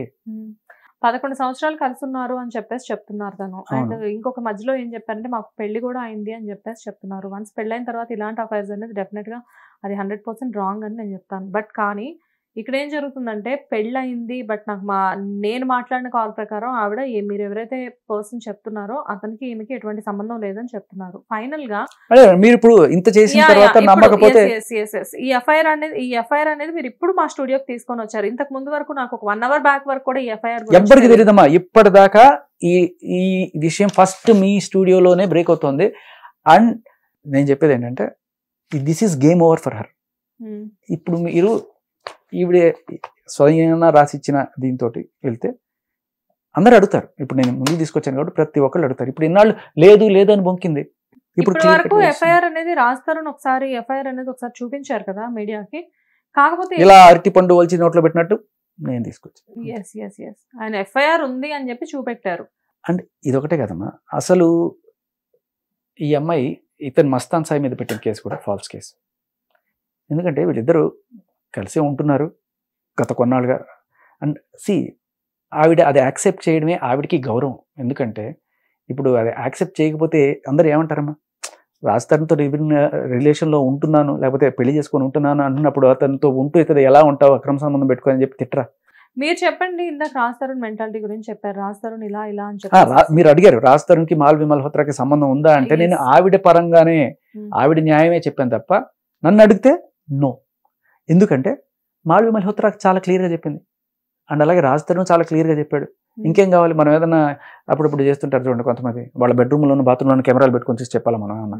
వాళ్ళు నువ్వే ఒప్పుకున్నావు మస్తాన్ సాయితో ఉందని, వాళ్ళు ఒప్పుకోలేదు, నువ్వే ఒప్పుకున్నావు, నీకు ఇంతకన్నా ఎవిడెన్స్ ఏం కావాలి? మీ ప్రకారం మీరు చెప్పండి అసలు మామూలుగా వీళ్ళిద్దరికి అంటే అసలు ఈఎంఐ మెంటాలిటీ ఎలాంటిది అనుకుంటున్నారు మీరు? అంటే మీరు ఇలాంటి కేసు ఒకటి ఆల్రెడీ అదే చెప్పాను, ఇదే మెంటాలిటీ. అంటే ఈ మెంటాలిటీ గురించి మీకు ఒక అంటే నాకు జరిగింది కాబట్టి అని మాత్రమే నేను అలా ఊహించాను తప్ప, బట్ నేను కొంత క్రెడిబుల్ ఎవిడెన్స్ కూడా గ్యాదర్ చేశాను. మీరు అది మిగతాది తీసుకురండి. అందరు జర్నలిస్ట్ కూడా నేను అదే చెప్తున్నాను. 4 ఏళ్ల క్రితం ఇంతకు ముందు కూడా దిలీప్ శంకర్ గారు ఒక మాట చెప్పారు. రాజ్ తరుణ్ ఒకసారి యాక్సిడెంట్ చేసి వెళ్ళిపోతే అది కూడా ఆవిడ నెత్తినేసుకొని ఆయన రక్షించడానికి వచ్చిన మహాతల్లిని పట్టుకొని నువ్వు రంకట్ట కడతావా, డ్రగ్స్ కేసులు బలవంతంగా పెట్టిస్తావా, డ్రగ్స్ కేసులు బలవంతంగా పెట్టిస్తావా అంటే రాజ్ తరుణ్ ఏమైనా ఐజీనా లేకపోతే ప్రైమ్ మినిస్టర్ చీఫ్ మినిస్టర్ పెట్టడానికి? కానీ ఈ అమ్మాయి ఇండియా వస్తున్న సంగతి, ఎస్పెషల్లీ హైదరాబాద్ వస్తున్న సంగతి రాజ్ కి తప్ప ఇంకెవరికి తెలియదు. సో నేను రైల్వే స్టేషన్ అని మీరు అనుకుంటున్నారమ్మా? Unnith Reddy close friend. ఎవరు ఈ ఉనిత్ రెడ్డి? ఎవరు అసలు ఈ ఉనిత్ రెడ్డి గురించి తెలియదు ఇంతవరకు ఎవరికి? అయ్యో ఎందుకు తెలియదు అమ్మా, అంటే మీరు ఫాలో అవట్లేదు. ఇది 10 నెలల క్రితం వరలక్ష్మి టిఫిన్స్ దగ్గర స్టార్ట్ అయిన గొడవ. దాంట్లో ఉనిత్ రెడ్డి అండ్ ఇంకా కొంతమంది అక్కడ డ్రగ్స్ అమ్ముతూ ఉన్న వాళ్ళ పెద్ద పెద్ద తలకాయలు వీళ్ళ పేర్లు కూడా ఉన్నాయి. దాంట్లో ఈవిడ కూడా ఉంది ఆ ఎఫ్ఐఆర్ లో. నో ఉనిత్ రెడ్డికి ఈ కేసుతో అసలు ఇంతవరకు ఎటువంటి సంబంధం లేదు కదా అంటున్నాను. భలే క్వశ్చన్ అడిగారు. అంటే యాక్చువల్లీ మీరు ఈ బూత్ కాన్వర్సేషన్ ఉంది చూసారా, అది వినుంటే దాంట్లో బాగా జాగ్రత్తగా గమనించాను. అందరూ కూడా చాలా జాగ్రత్త, పోలీసులు ఎస్పెషల్లీ పోలీసులు ఎవరైతే వీళ్ళు కాదు, ఇప్పుడు ఈ కేసు లావణ్య కేసు దర్యాప్తు చేస్తున్న వాళ్ళు కాదు, లావణ్య డ్రగ్స్ కేసు దర్యాప్తు చేస్తున్న వాళ్ళు దయచేసి ఇది గమనించండి.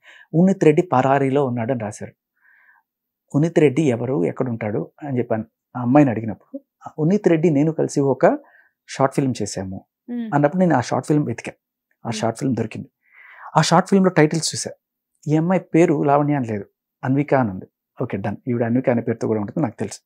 బట్ ఉనిత్ రెడ్డి హీరో కదా, ఉనిత్ రెడ్డి పేరు లేదేంటి అని చూసినప్పుడు చింటూ అని కనబడింది. ఓహో ముద్దు పేరు చింటూ ఏమో అని. కానీ మీరు ఈ బూత్ కాన్వర్జేషన్ వింటే దాంట్లో మస్తాన్ సాయే కాకుండా చింటూ నువ్వు చింటూ నా కోసం ఏమన్నా చేస్తాడు, నా చింటూ అని చెప్పి చాలాసార్లు మాట్లాడింది. అయితే నా డౌట్ ఏంటంటే ఈ చింటూ ఈయనేనా? ఎందుకంటే ఆయనకి ఉన్నిత్ రెడ్డి అని ఎతుకుతున్నారు, బట్ చింటూ అనే పేరు ఆయనకు ఉందని మీకు తెలుసా? ఆ కాన్వర్జేషన్లో చింటూ అనేది ఉంది తెలుసా? మీరు ఇన్వెస్టిగేషన్ చేస్తే మీకు ఏదైనా ఇది క్లూగా పనికి రావచ్చేమో, యూజ్ చేసుకుని చెప్తాను. సో ఈ డ్రగ్స్ కేసు సాల్వ్ చేయడానికి మీకు ఇది ఒక క్లూగా ఉపయోగపడుతుంది. అసలు ఈ చింటూ ఎవరు, ఈ ఉన్నిత్ రెడ్డి ఏంటి అంటే ఒక్క కేసు గురించి బయటకు వచ్చినప్పుడు ఇన్ని సస్పెన్సా? లైక్ అమ్మా క్రిమినల్ ఇన్వెస్టిగేషన్ చేసేటప్పుడు ఇన్వెస్టిగేటివ్ జర్నలిజం అంటే ఇలా చేయాలి. అంటే కంప్లీట్గా డీటెయిల్స్లోకి పిన్ టు పిన్ మనం చూస్తే ఇవన్నీ దొరుకుతాయి. మీరు ఇప్పుడు వీళ్ళు ముగ్గురు ఆ షార్ట్ ఫిల్మ్లో కలిశారు. అలా ఉన్నిత్ రెడ్డి పరిచయం ఫస్ట్ షార్ట్ ఫిల్మ్ తోటి. తర్వాత మెల్లగా డ్రగ్స్ అలవాటు చేశారు. అలవాటు చేసిన తర్వాత పెడ్లర్గా కూడా అంటే 1500కి అక్కడ కొనుక్కొని గోవా బెంగళూరులో కొనుక్కొని ఇక్కడ 6000కి విక్రయిస్తున్నారట. ఇది నేను చెప్పడం కాదు, ఆరోపణ కాదు, ఆవిడ కాన్ఫెషన్ స్టేట్మెంట్ పోలీసుల దగ్గర ఇచ్చింది. పట్టుకున్నారు. ఎక్కడి నుంచి వచ్చాయి నీకు డ్రగ్స్ అని అడిగితే ఉన్నిత్ రెడ్డి అతను తెచ్చిచ్చాడు. నాకు ఎంత 5 గ్రాములు తెచ్చిచ్చాడు. అందులో 1 గ్రామ్ ఏది మిస్సింగ్, 4 గ్రాములు ఉన్నాయంటే 1 గ్రామ్ కన్జ్యూమ్ చేశాం. ఆ ఇందిరా అనే అమ్మాయి కన్జ్యూమ్ చేసిందని చెప్పింది. వాళ్ళిద్దరు జంపు, ఏం దొరికిపోయింది. వాళ్ళని పట్టుకోవడానికి ట్రై చేస్తున్నారు. కానీ ఉన్నిత్ రెడ్డికి చింటూ అనే పేరు ఉంది అనేది నాకు షార్ట్ ఫిల్మ్ చూస్తే అర్థమైంది. దేవదాసు పెళ్లి చేసుకున్నాడు ఏదో సినిమా, అది పోలీస్ ఎఫ్ఐఆర్ లో కూడా ఉంది, అమ్మాయి మెన్షన్ చేసింది. సో ఇప్పుడు ఈ ఉన్నిత్ రెడ్డి అనే అతనితో కూడా ఈ అమ్మాయికి అఫైర్ ఉంది అంటారా మీరు? అసలు అంటే అమ్మా నేను నా చింటూ అని చెప్పేసి అది ప్రేమతో అని ఉండొచ్చు, లేకపోతే ఎందుకంటే నేను ఆ అమ్మాయి అంతటగా ఆ అమ్మాయి ఒప్పుకుంటే తప్ప నేను ఎవ్వరి అమ్మాయి మీద ఒక్క ఆరోపణ కూడా చేయట్లేదు. నేను ఇది కూడా ఆ అమ్మాయి రాసిచ్చిందే కదా, ఏదైనా సరే ఆ అమ్మాయి కాల్ రికార్డే కదా మాట్లాడి. నేను ఒక్క ఆరోపణ నా నోటితో నేను అనుకుంటున్నాను అంటే నేను ఒకటి ఆ సైకో బిహేవియర్ మాత్రం నాకు ఇక్కడ మ్యాచ్ అయింది. ఇది ప్రవోక్ చేస్తే వచ్చింది కాదు, ఇదే బిహేవియర్ ఆ లాడ్జ్లో మన మస్తాన్ సాయితో కూడా చేసి ఉంటుంది. అందుకనే మస్తాన్ సాయికి ఈఎంఐకి గొడవ ఉంటుంది. ఆవిడ డ్రగ్స్ మత్తులోనో లేకపోతే ఆల్కహాల్ మత్తు, ఇది మాత్రమే నేను ఊహిస్తున్నది తప్ప అది కూడా ఊహించడానికి ఒక సాలిడ్ సాక్ష్యం చెప్తానమ్మా. ఇందాక చెప్పాను కదా ఆవిడ అదేంటది కార్ యాక్సిడెంట్ అయినప్పుడు రాజ్ తరుణ్ వెళ్ళిపోతే నేనే ఆ కార్ యాక్సిడెంట్ చేశానని చెప్పిందని చెప్పి అంత ప్రేమ ఉంది ఆవిడకి, అది ఒప్పుకోవచ్చు. ఎంత ప్రేమ ఉన్నా కూడా ఒకసారి అక్రమ సంబంధం పెట్టుకున్న తర్వాత వాడు కాదు, has every right to move off. Okay ప్రేమ ఉంది, బట్ ఈ సైకో ప్రేమను తట్టుకోవడం కూడా కష్టం. నీకు ఎంత ప్రేమ ఉన్నా నువ్వు నన్ను కుక్కర్ని కొట్టి నేను తిట్టే పడితే ఉండాలి, లేకపోతే కేసులు పెడతానంటే ఎప్పుడు ఎన్నాళ్ళు ఎక్కువ రోజులు ఉండడు. మస్తాన్ సాయి తిరగబడ్డాడు, రాజస్థాన్ తిరగబడలేదంటే మస్తాన్ సాయి తిరగబడ్డాడు కాబట్టి మస్తాన్ సాయి మీద rape case, murder case. Rajasthan తిరగబడకుండా ఎన్నాళ్ళు ఉన్నాడు కాబట్టి మూసుకొని ఏ కేసులు లేకుండా భరించాడు. బట్ ఇవాళ డ్రగ్స్ కేసు వచ్చిన తర్వాత పారిపోయాడు అంటుంది కదా. మీకు కనెక్షన్ ఎక్కడెక్కడికో వెళ్ళిపోతున్నాయి, నేను చెప్తాను. నాకు నిజంగానే మీతో మాట్లాడుతున్నా కానీ లోపల నా బ్రెయిన్ లో ఏవేవో తిరుగుతున్నాయి. అంటే ఈవిడ ఒకసారి ఇంటర్వ్యూ బయటకు వచ్చిన తర్వాత ఇవన్నీ అసలు నా నంబర్ అడిగారట, ఒకసారి నాతో మాట్లాడదాము, అసలు ఎందుకు నేను ఇట్లా మాట్లాడుతున్నాను, ఎందుకు నాకు అగెనిస్ట్ గా మాట్లాడుతున్నాను అని అడగాలనో లేకపోతే ఏదో. వాళ్ళు అడిగారు భయ్యా మీ నంబర్ ఇవ్వమా అంటే దయచేసి ఇవ్వకండి అని చెప్పాను. పొరపాటును కూడా ఇవ్వకండి నా నంబర్ అని. ఎందుకంటే ఇప్పుడు మీ అందరి నంబర్లు ఉన్నాయి. మళ్ళీ అంటే మీరు ఆలోచించింది నేను ఆలోచించింది ఏంటంటే ఒకవేళ మళ్ళీ ఆవిడ రేపు ఫ్యూచర్లో ఏదైనా డ్రగ్స్ కేసులో దొరికితే ఫస్ట్ ఏం చేస్తారు, ఫోన్ సీజ్ చేస్తారు. ఫోన్లో ఉన్న నంబర్స్ అన్నీ చూస్తారు. అందులో నీ నంబర్ ఉందనుకో నిన్ను కూడా అనుమానిస్తారు. అందుకే సార్ దయచేసి నా నంబర్ ఇవ్వకండి అన్నాను. సో ఇప్పుడు జస్ట్ కాంటాక్ట్స్లో ఒక నంబర్ ఉంటేనే నాకు ఇంత అవుతుందని నేను భయపడితే ఏకంగా నీ చాట్లు ఇవి ఇంత లిస్ట్ ఉంటే రాజ్ తరుణ్ ఇంకెంత భయపడాలి. అందులో అతను దూరంగా ఉండడంలో తప్పే లేదు. అండ్ లిటరలీ రెడ్ హ్యాండెడ్గా దొరికిపోయినప్పుడు ఇంక ఏం చేయాలి? నా పెళ్ళం డ్రగ్ ఎడిక్ట్, నా పెళ్ళం అక్రమ సంబంధం ఆయన అనలా, ఈవిడంటుంది. ఈవిడ అంటున్నట్టే కదా ఇప్పుడు, ఆయనతో ఉంటూ నేను ఇంత ఉన్నానని, ఆయనతో ఉంటూ అనేది ఇక్కడ చెప్తుంది. తెలంగాణలో ఆయన మాత్రమే నా భర్త అని, ఇక్కడ ఆంధ్రాలో గుంటూరులో ఇగో ఈయన్ని నేను లవ్ అని చెప్తుంది.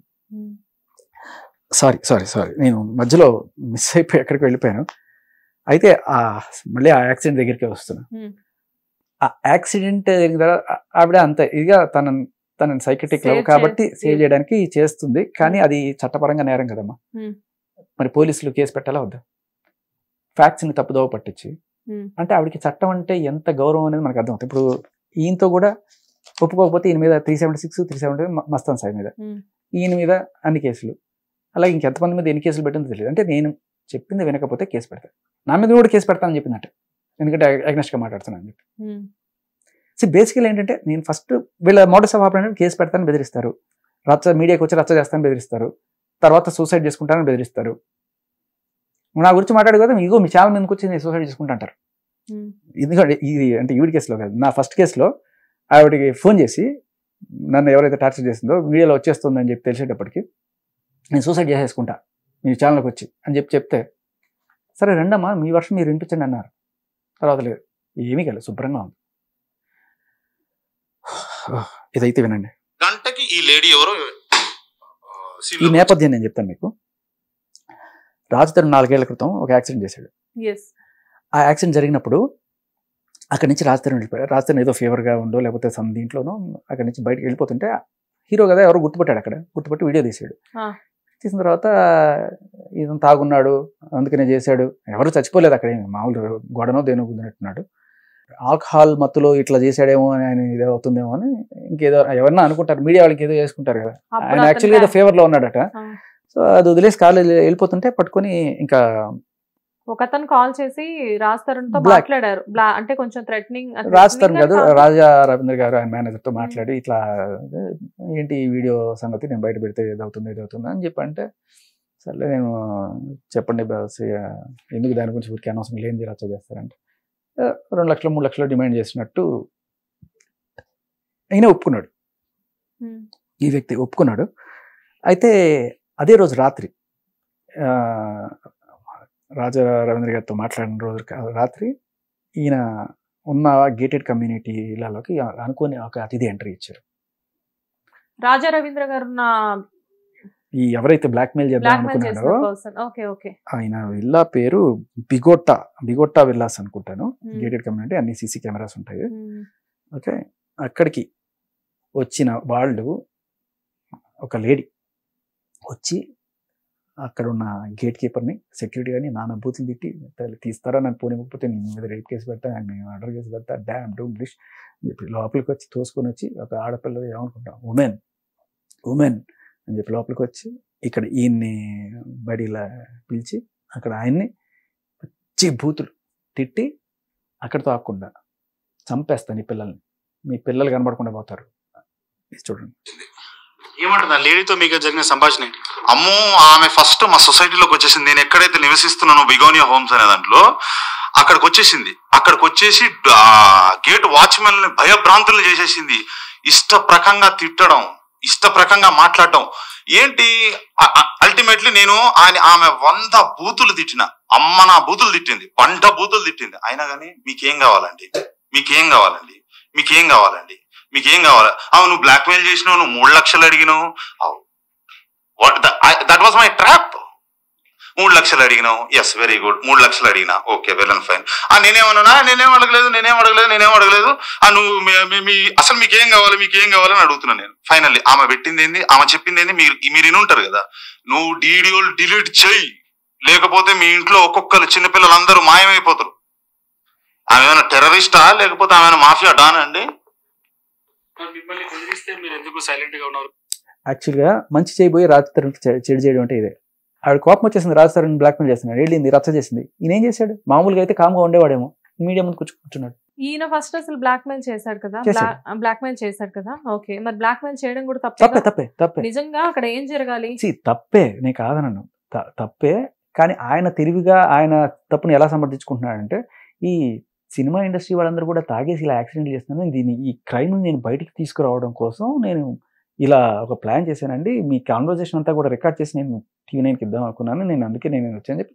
సరే ఆయన వర్షంలో సేఫ్గా బయటపడ్డాడు, ఆయనకి డబ్బులు ఏమి ఇవ్వలేదు. కానీ at the same time Raj Tarun కూడా ఏమి ఇది లేకుండా బయటపడ్డాడు, ఆయనకి ఏదో ఫేవర్ ఉందని చెప్పి చేసుకున్నాడు. ఎవరికి ఏమీ జరగలేదు. కాకపోతే ఇందులో మనం గమనించాల్సింది ఏంటంటే, ఈవిని ప్రొవోక్ చేస్తేనే బూతులు తిట్టదు, అండ్ వాళ్ళని బెదిరించేటప్పుడు పిల్లల్ని కూడా చంపేస్తారు. బ్లాక్మెయిల్ చేసి ఉండొచ్చేమో, 2 లక్షలు అడిగి ఉండొచ్చేమో, కానీ పిల్లల్ని చంపేస్తాం ఏంటండి? అదే అడుగుతున్నాను. ఆవిడ గనక ఆ రోజు రాత్రి వెళ్ళి గొడవ చేయకపోతే ఈయన TV9కి వచ్చేవాడు కాదు, రాజతరుణ్ పరువు పోయేది కూడా కాదు. ఈవిడేమంటుంది, ఆ యాక్సిడెంట్ జరిగినప్పుడు కనుక నేను ఉండుంటే అసలు మీడియాలోకే ఈ విషయం వచ్చేది కాదు. అంటే ఈవిడ మీద ఈవిడికి ఏ రకమైన కాన్ఫిడెన్స్ ఉందంటే, అంటే మీడియాని మేనేజ్ చేసేస్తావు నువ్వు, పోలీసులు మేనేజ్ చేసేస్తావు నువ్వు, నా ఐఏఎస్ఆ ఐపీఎస్ఆ రౌడీయా దార్కారియా ఏంటి నువ్వు, నేను ఉంటే ఇలాంటివన్నీ జరిగేది కాదు అంటే నువ్వేంటి. అంటే ఫైనల్ గా ఇక్కడ జరుగుతుంది ఏంటి అంటే, రాజ్ తరుణ్ ని సేవ్ చేయడానికి ఈవిడ ప్రతిసారి వెళ్ళినప్పుడు ఈవిడకి తెలియకుండానే ఈవిడ ఒరిజినాలిటీ బయట పెట్టేసేయడం వల్ల ఆటోమేటిక్ గా అక్కడ రాజ్ తరుణ్ ఎస్, ఈ అబ్బాయి పేరు కార్తీక్ అండి. మీరు ఎవరైనా సరే ఆయన ఇంటర్వ్యూ చేయాలనుకుంటే మళ్ళీ ఆయన లైమ్ లైట్ లో తీసుకురండి. ఆ బొగోటియానా విల్లాకి వెళ్ళండి, అక్కడ సీసీటీవీ ఫుటేజ్ కూడా దొరుకుతుంది. ఆవిడ చేసిన అదరగానం అంతా కూడా ఆయన తీసి పెట్టుకున్నాడు. సో అది కాకపోతే నేను అంటే ఎస్టాబ్లిష్ చేయదలుచుకుంది ఏంటంటే, ఈ భూతు పురాణం అనేది ఈవిడికి కొత్త కాదు, రెచ్చగొడితేనే మాట్లాడాననేది కాదు. ఎందుకంటే ఆ ఆడియోలో ఎక్కడ కూడా రాజ్ తరుణ్ రెచ్చగొట్టినట్లేదు. ఆవిడ నన్ను ఏదో బాడీ షేమింగ్ చేస్తూ పాట పాడాడని చెప్పడానికి ముందే ఆయన క్లియర్గా చెప్పాడు, ఇది భూతు పాట అంటే ఆడపిల్లవు కదా, వద్దంటే ఇక్కడ ఆడపిల్ల ఎవరున్నారు, నేను ఆడపిల్ల పాడండి అని చెప్పి పాడించుకున్న తర్వాత ఇదంతా అనమాట. అప్పటికి అసలు ఇంకే ఆవిడకి సంబంధమే లేదు. ఆయన కింద ఉన్నాడు, వాళ్ళు పైన ఉన్నారు. కాకపోతే మస్తాన్ సాయి లేడు. మస్తాన్ సాయి రా, వీడిని కొట్టు, వీడిని తీసుకెళ్ళి వీడి పని చెప్దాం. అది ఇప్పుడు ఇంతకీ ఈవిడ 100% మీరు నమ్ముతున్నారా డ్రగ్ అడిక్ట్ అని? నేను నమ్మడం కాదండి, ఆవిడ. నేను అదే అంటున్నాను, నేను నా నమ్మకంతో అసలు పనే లేదమ్మా, నాకు నమ్మకంతో పనే లేదు. ఆవిడ బిహేవియర్ చూడండి, ఇక్కడ చూడండి, అండ్ అలాగే ఆవిడకున్న సంబంధాలు చూడండి. ఉన్నిత్ రెడ్డి నా ఫ్రెండ్ అంటుంది. ఉన్నిత్ రెడ్డి ఈజ్ A1. ఆవిడ ఉన్నిత్ రెడ్డికి నాకు సంబంధం లేదని ఎక్కడ చెప్పాల. ఎందుకంటే ఉన్నిత్ రెడ్డి ఆ కేసులో ఉన్నాడు, ఈ కేసులో కూడా ఉన్నాడు. ఐ మీన్ ఈ FIR లో ఉన్నిత్ రెడ్డి పేరు క్లియర్గా ఉంది. ఉన్నిత్ రెడ్డి నాకు మస్తాన్ని పరిచయం చేశాడు అని చెప్పింది. So we can't rule out more. Unnith Reddy ఉన్నాడు. So alias Chintu. ఆ చింటూ ఆ రోజు మరి ఆ చింటూ ఈ చింటూ ఒకళ్ళనా కాదనేది పోలీస్ ఎంక్వైరీలో వెళ్ళాలి. సో ఇప్పుడు ఇదంతా కాదు సార్, మీరు నార్మల్ గా చెప్పండి. అంటే అసలు మీ ఇంటెన్షన్ అంతా ఏంటి అంటే, వాట్ ఈస్ లావణ్య అనేది బయటకు తీసుకురావడం మీ ఇంటెన్షన్? కాదమ్మా, కాదు. నా ఇంటెన్షన్, నా పోరాటం ఏంటంటే, ఇలాంటి సెక్షన్స్ ని మిస్యూజ్ చేసుకుంటూ మస్తాన్ సాయినైనా నువ్వు హింసించావు, రాజ్ తరుణ్ అయినా నువ్వు సెక్షన్స్ తో హింసించావు, ఇంకా ఎంతమందిని నువ్వు ఇదే సెక్షన్స్ పెట్టి అమ్మాయి కార్డు వాడి అమాయకంగా నటించి భయపెట్టి బెదిరించి జనాల్ని ఇలా చేయడం అనేది తప్పు. సో ఈ సెక్షన్స్ని ఇంత దారుణంగా మీరు రుద్దడం వల్ల, గవర్నమెంట్కి నేను చెప్పేది మగాళ్ళ మీద రుద్దడం వల్ల ఇలా ఎంతోమంది బాధితులు అవుతున్నారు. ఏదర్ సెటిల్మెంట్లు అయినా సరే లక్షలు కోట్లు ఇచ్చుకొని బయటపడుతున్నారు, లేకపోతే వాళ్ళు సాధించుకోవడానికి వాళ్ళ పైసాకి ఆనందించడానికి వీళ్ళని హెరాస్ చేస్తున్నారు. సో ఈ సెక్షన్లు మారాలనేది నా పాయింట్. ఈ సెక్షన్లు తీసేయాలి. అంటే పెట్టింది కదా, వచ్చింది కదా అని చెప్పి కేసు పెట్టాడు కదా. ఇప్పుడు ఇప్పుడు వచ్చి అడిగింది కేసు పెట్టండి అంటే పెట్టారు రాజ్ తరుణ్ మీద. చూడాలి కదమ్మా ఇట్లాంటి FIR ఉందని. నాకు లేదండి, నాకు రాజ్ తరుణ్ అన్నీ అండి, నా మొగుడు నాకు కావాలండి, నా మొగుడు నాకు కావాలండి, రాజ్ తరుణ్ నా జీవితం అంటే మరి ఇదేంటి? ఇన్ని FIRలు బయటకు వచ్చాయి ఇప్పుడు.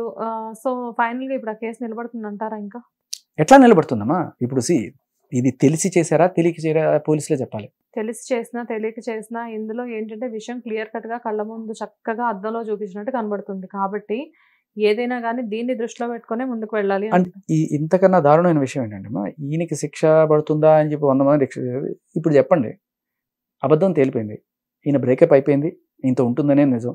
అది లేదు అన్నారనుకోండి, ఆవిడే ఇది లేదు నాకు మస్తాన్ సాయితో సంబంధం ఎస్టాబ్లిష్డ్, నేను రాజ్ తరుణ్తో ఇప్పుడు దాకా ఉన్నాను అంటే దాని అర్థం ఇద్దరితో ఒకటే దీంట్లో ఉన్నాం, విచ్ ఇస్ ఆక్వర్డ్. ఒక ఉమెన్కి ఎస్పెషల్లీ అది శోభన ఇదైతే. రాజ్ తరుణ్ చెప్పిన స్టేట్మెంట్లో నీకు కాస్త మర్యాద దక్కింది. ఏంటంటే బ్రేకప్ అయిపోయింది, అతనితో ఉంటుంది, దట్స్ గుడ్. ఎవరు కూడా దాన్ని తప్పు పట్టాం. ఇప్పుడు మంచి అమ్మాయి, కాకపోతే ఏదో ఆవేశంలో కొట్టుకున్నారా అనుకున్నాం. కానీ అట్ ద సేమ్ టైం పోలీసులను చాలా తప్పుదోవ పట్టించు. ఆయన మీద పెట్టిన కేసులు ఇప్పుడు అన్ని తీసేసుకుంటున్నట్టు, వాపస్ తీసేసుకుంటున్నట్టు మస్తాన్ సాయి మీద. అంటే పోలీసులు అనిపించోళ్ళ ఇన్నాళ్ళు నువ్వు రేపైంది మర్డర్ అయిపోయింది అంటే వాళ్ళు చాలా తీవ్రంగా తీసేసుకొని ఇన్వెస్టిగేషన్ చేసేసి ఎంత టైం వేస్ట్ చేసావు వాళ్ళకి.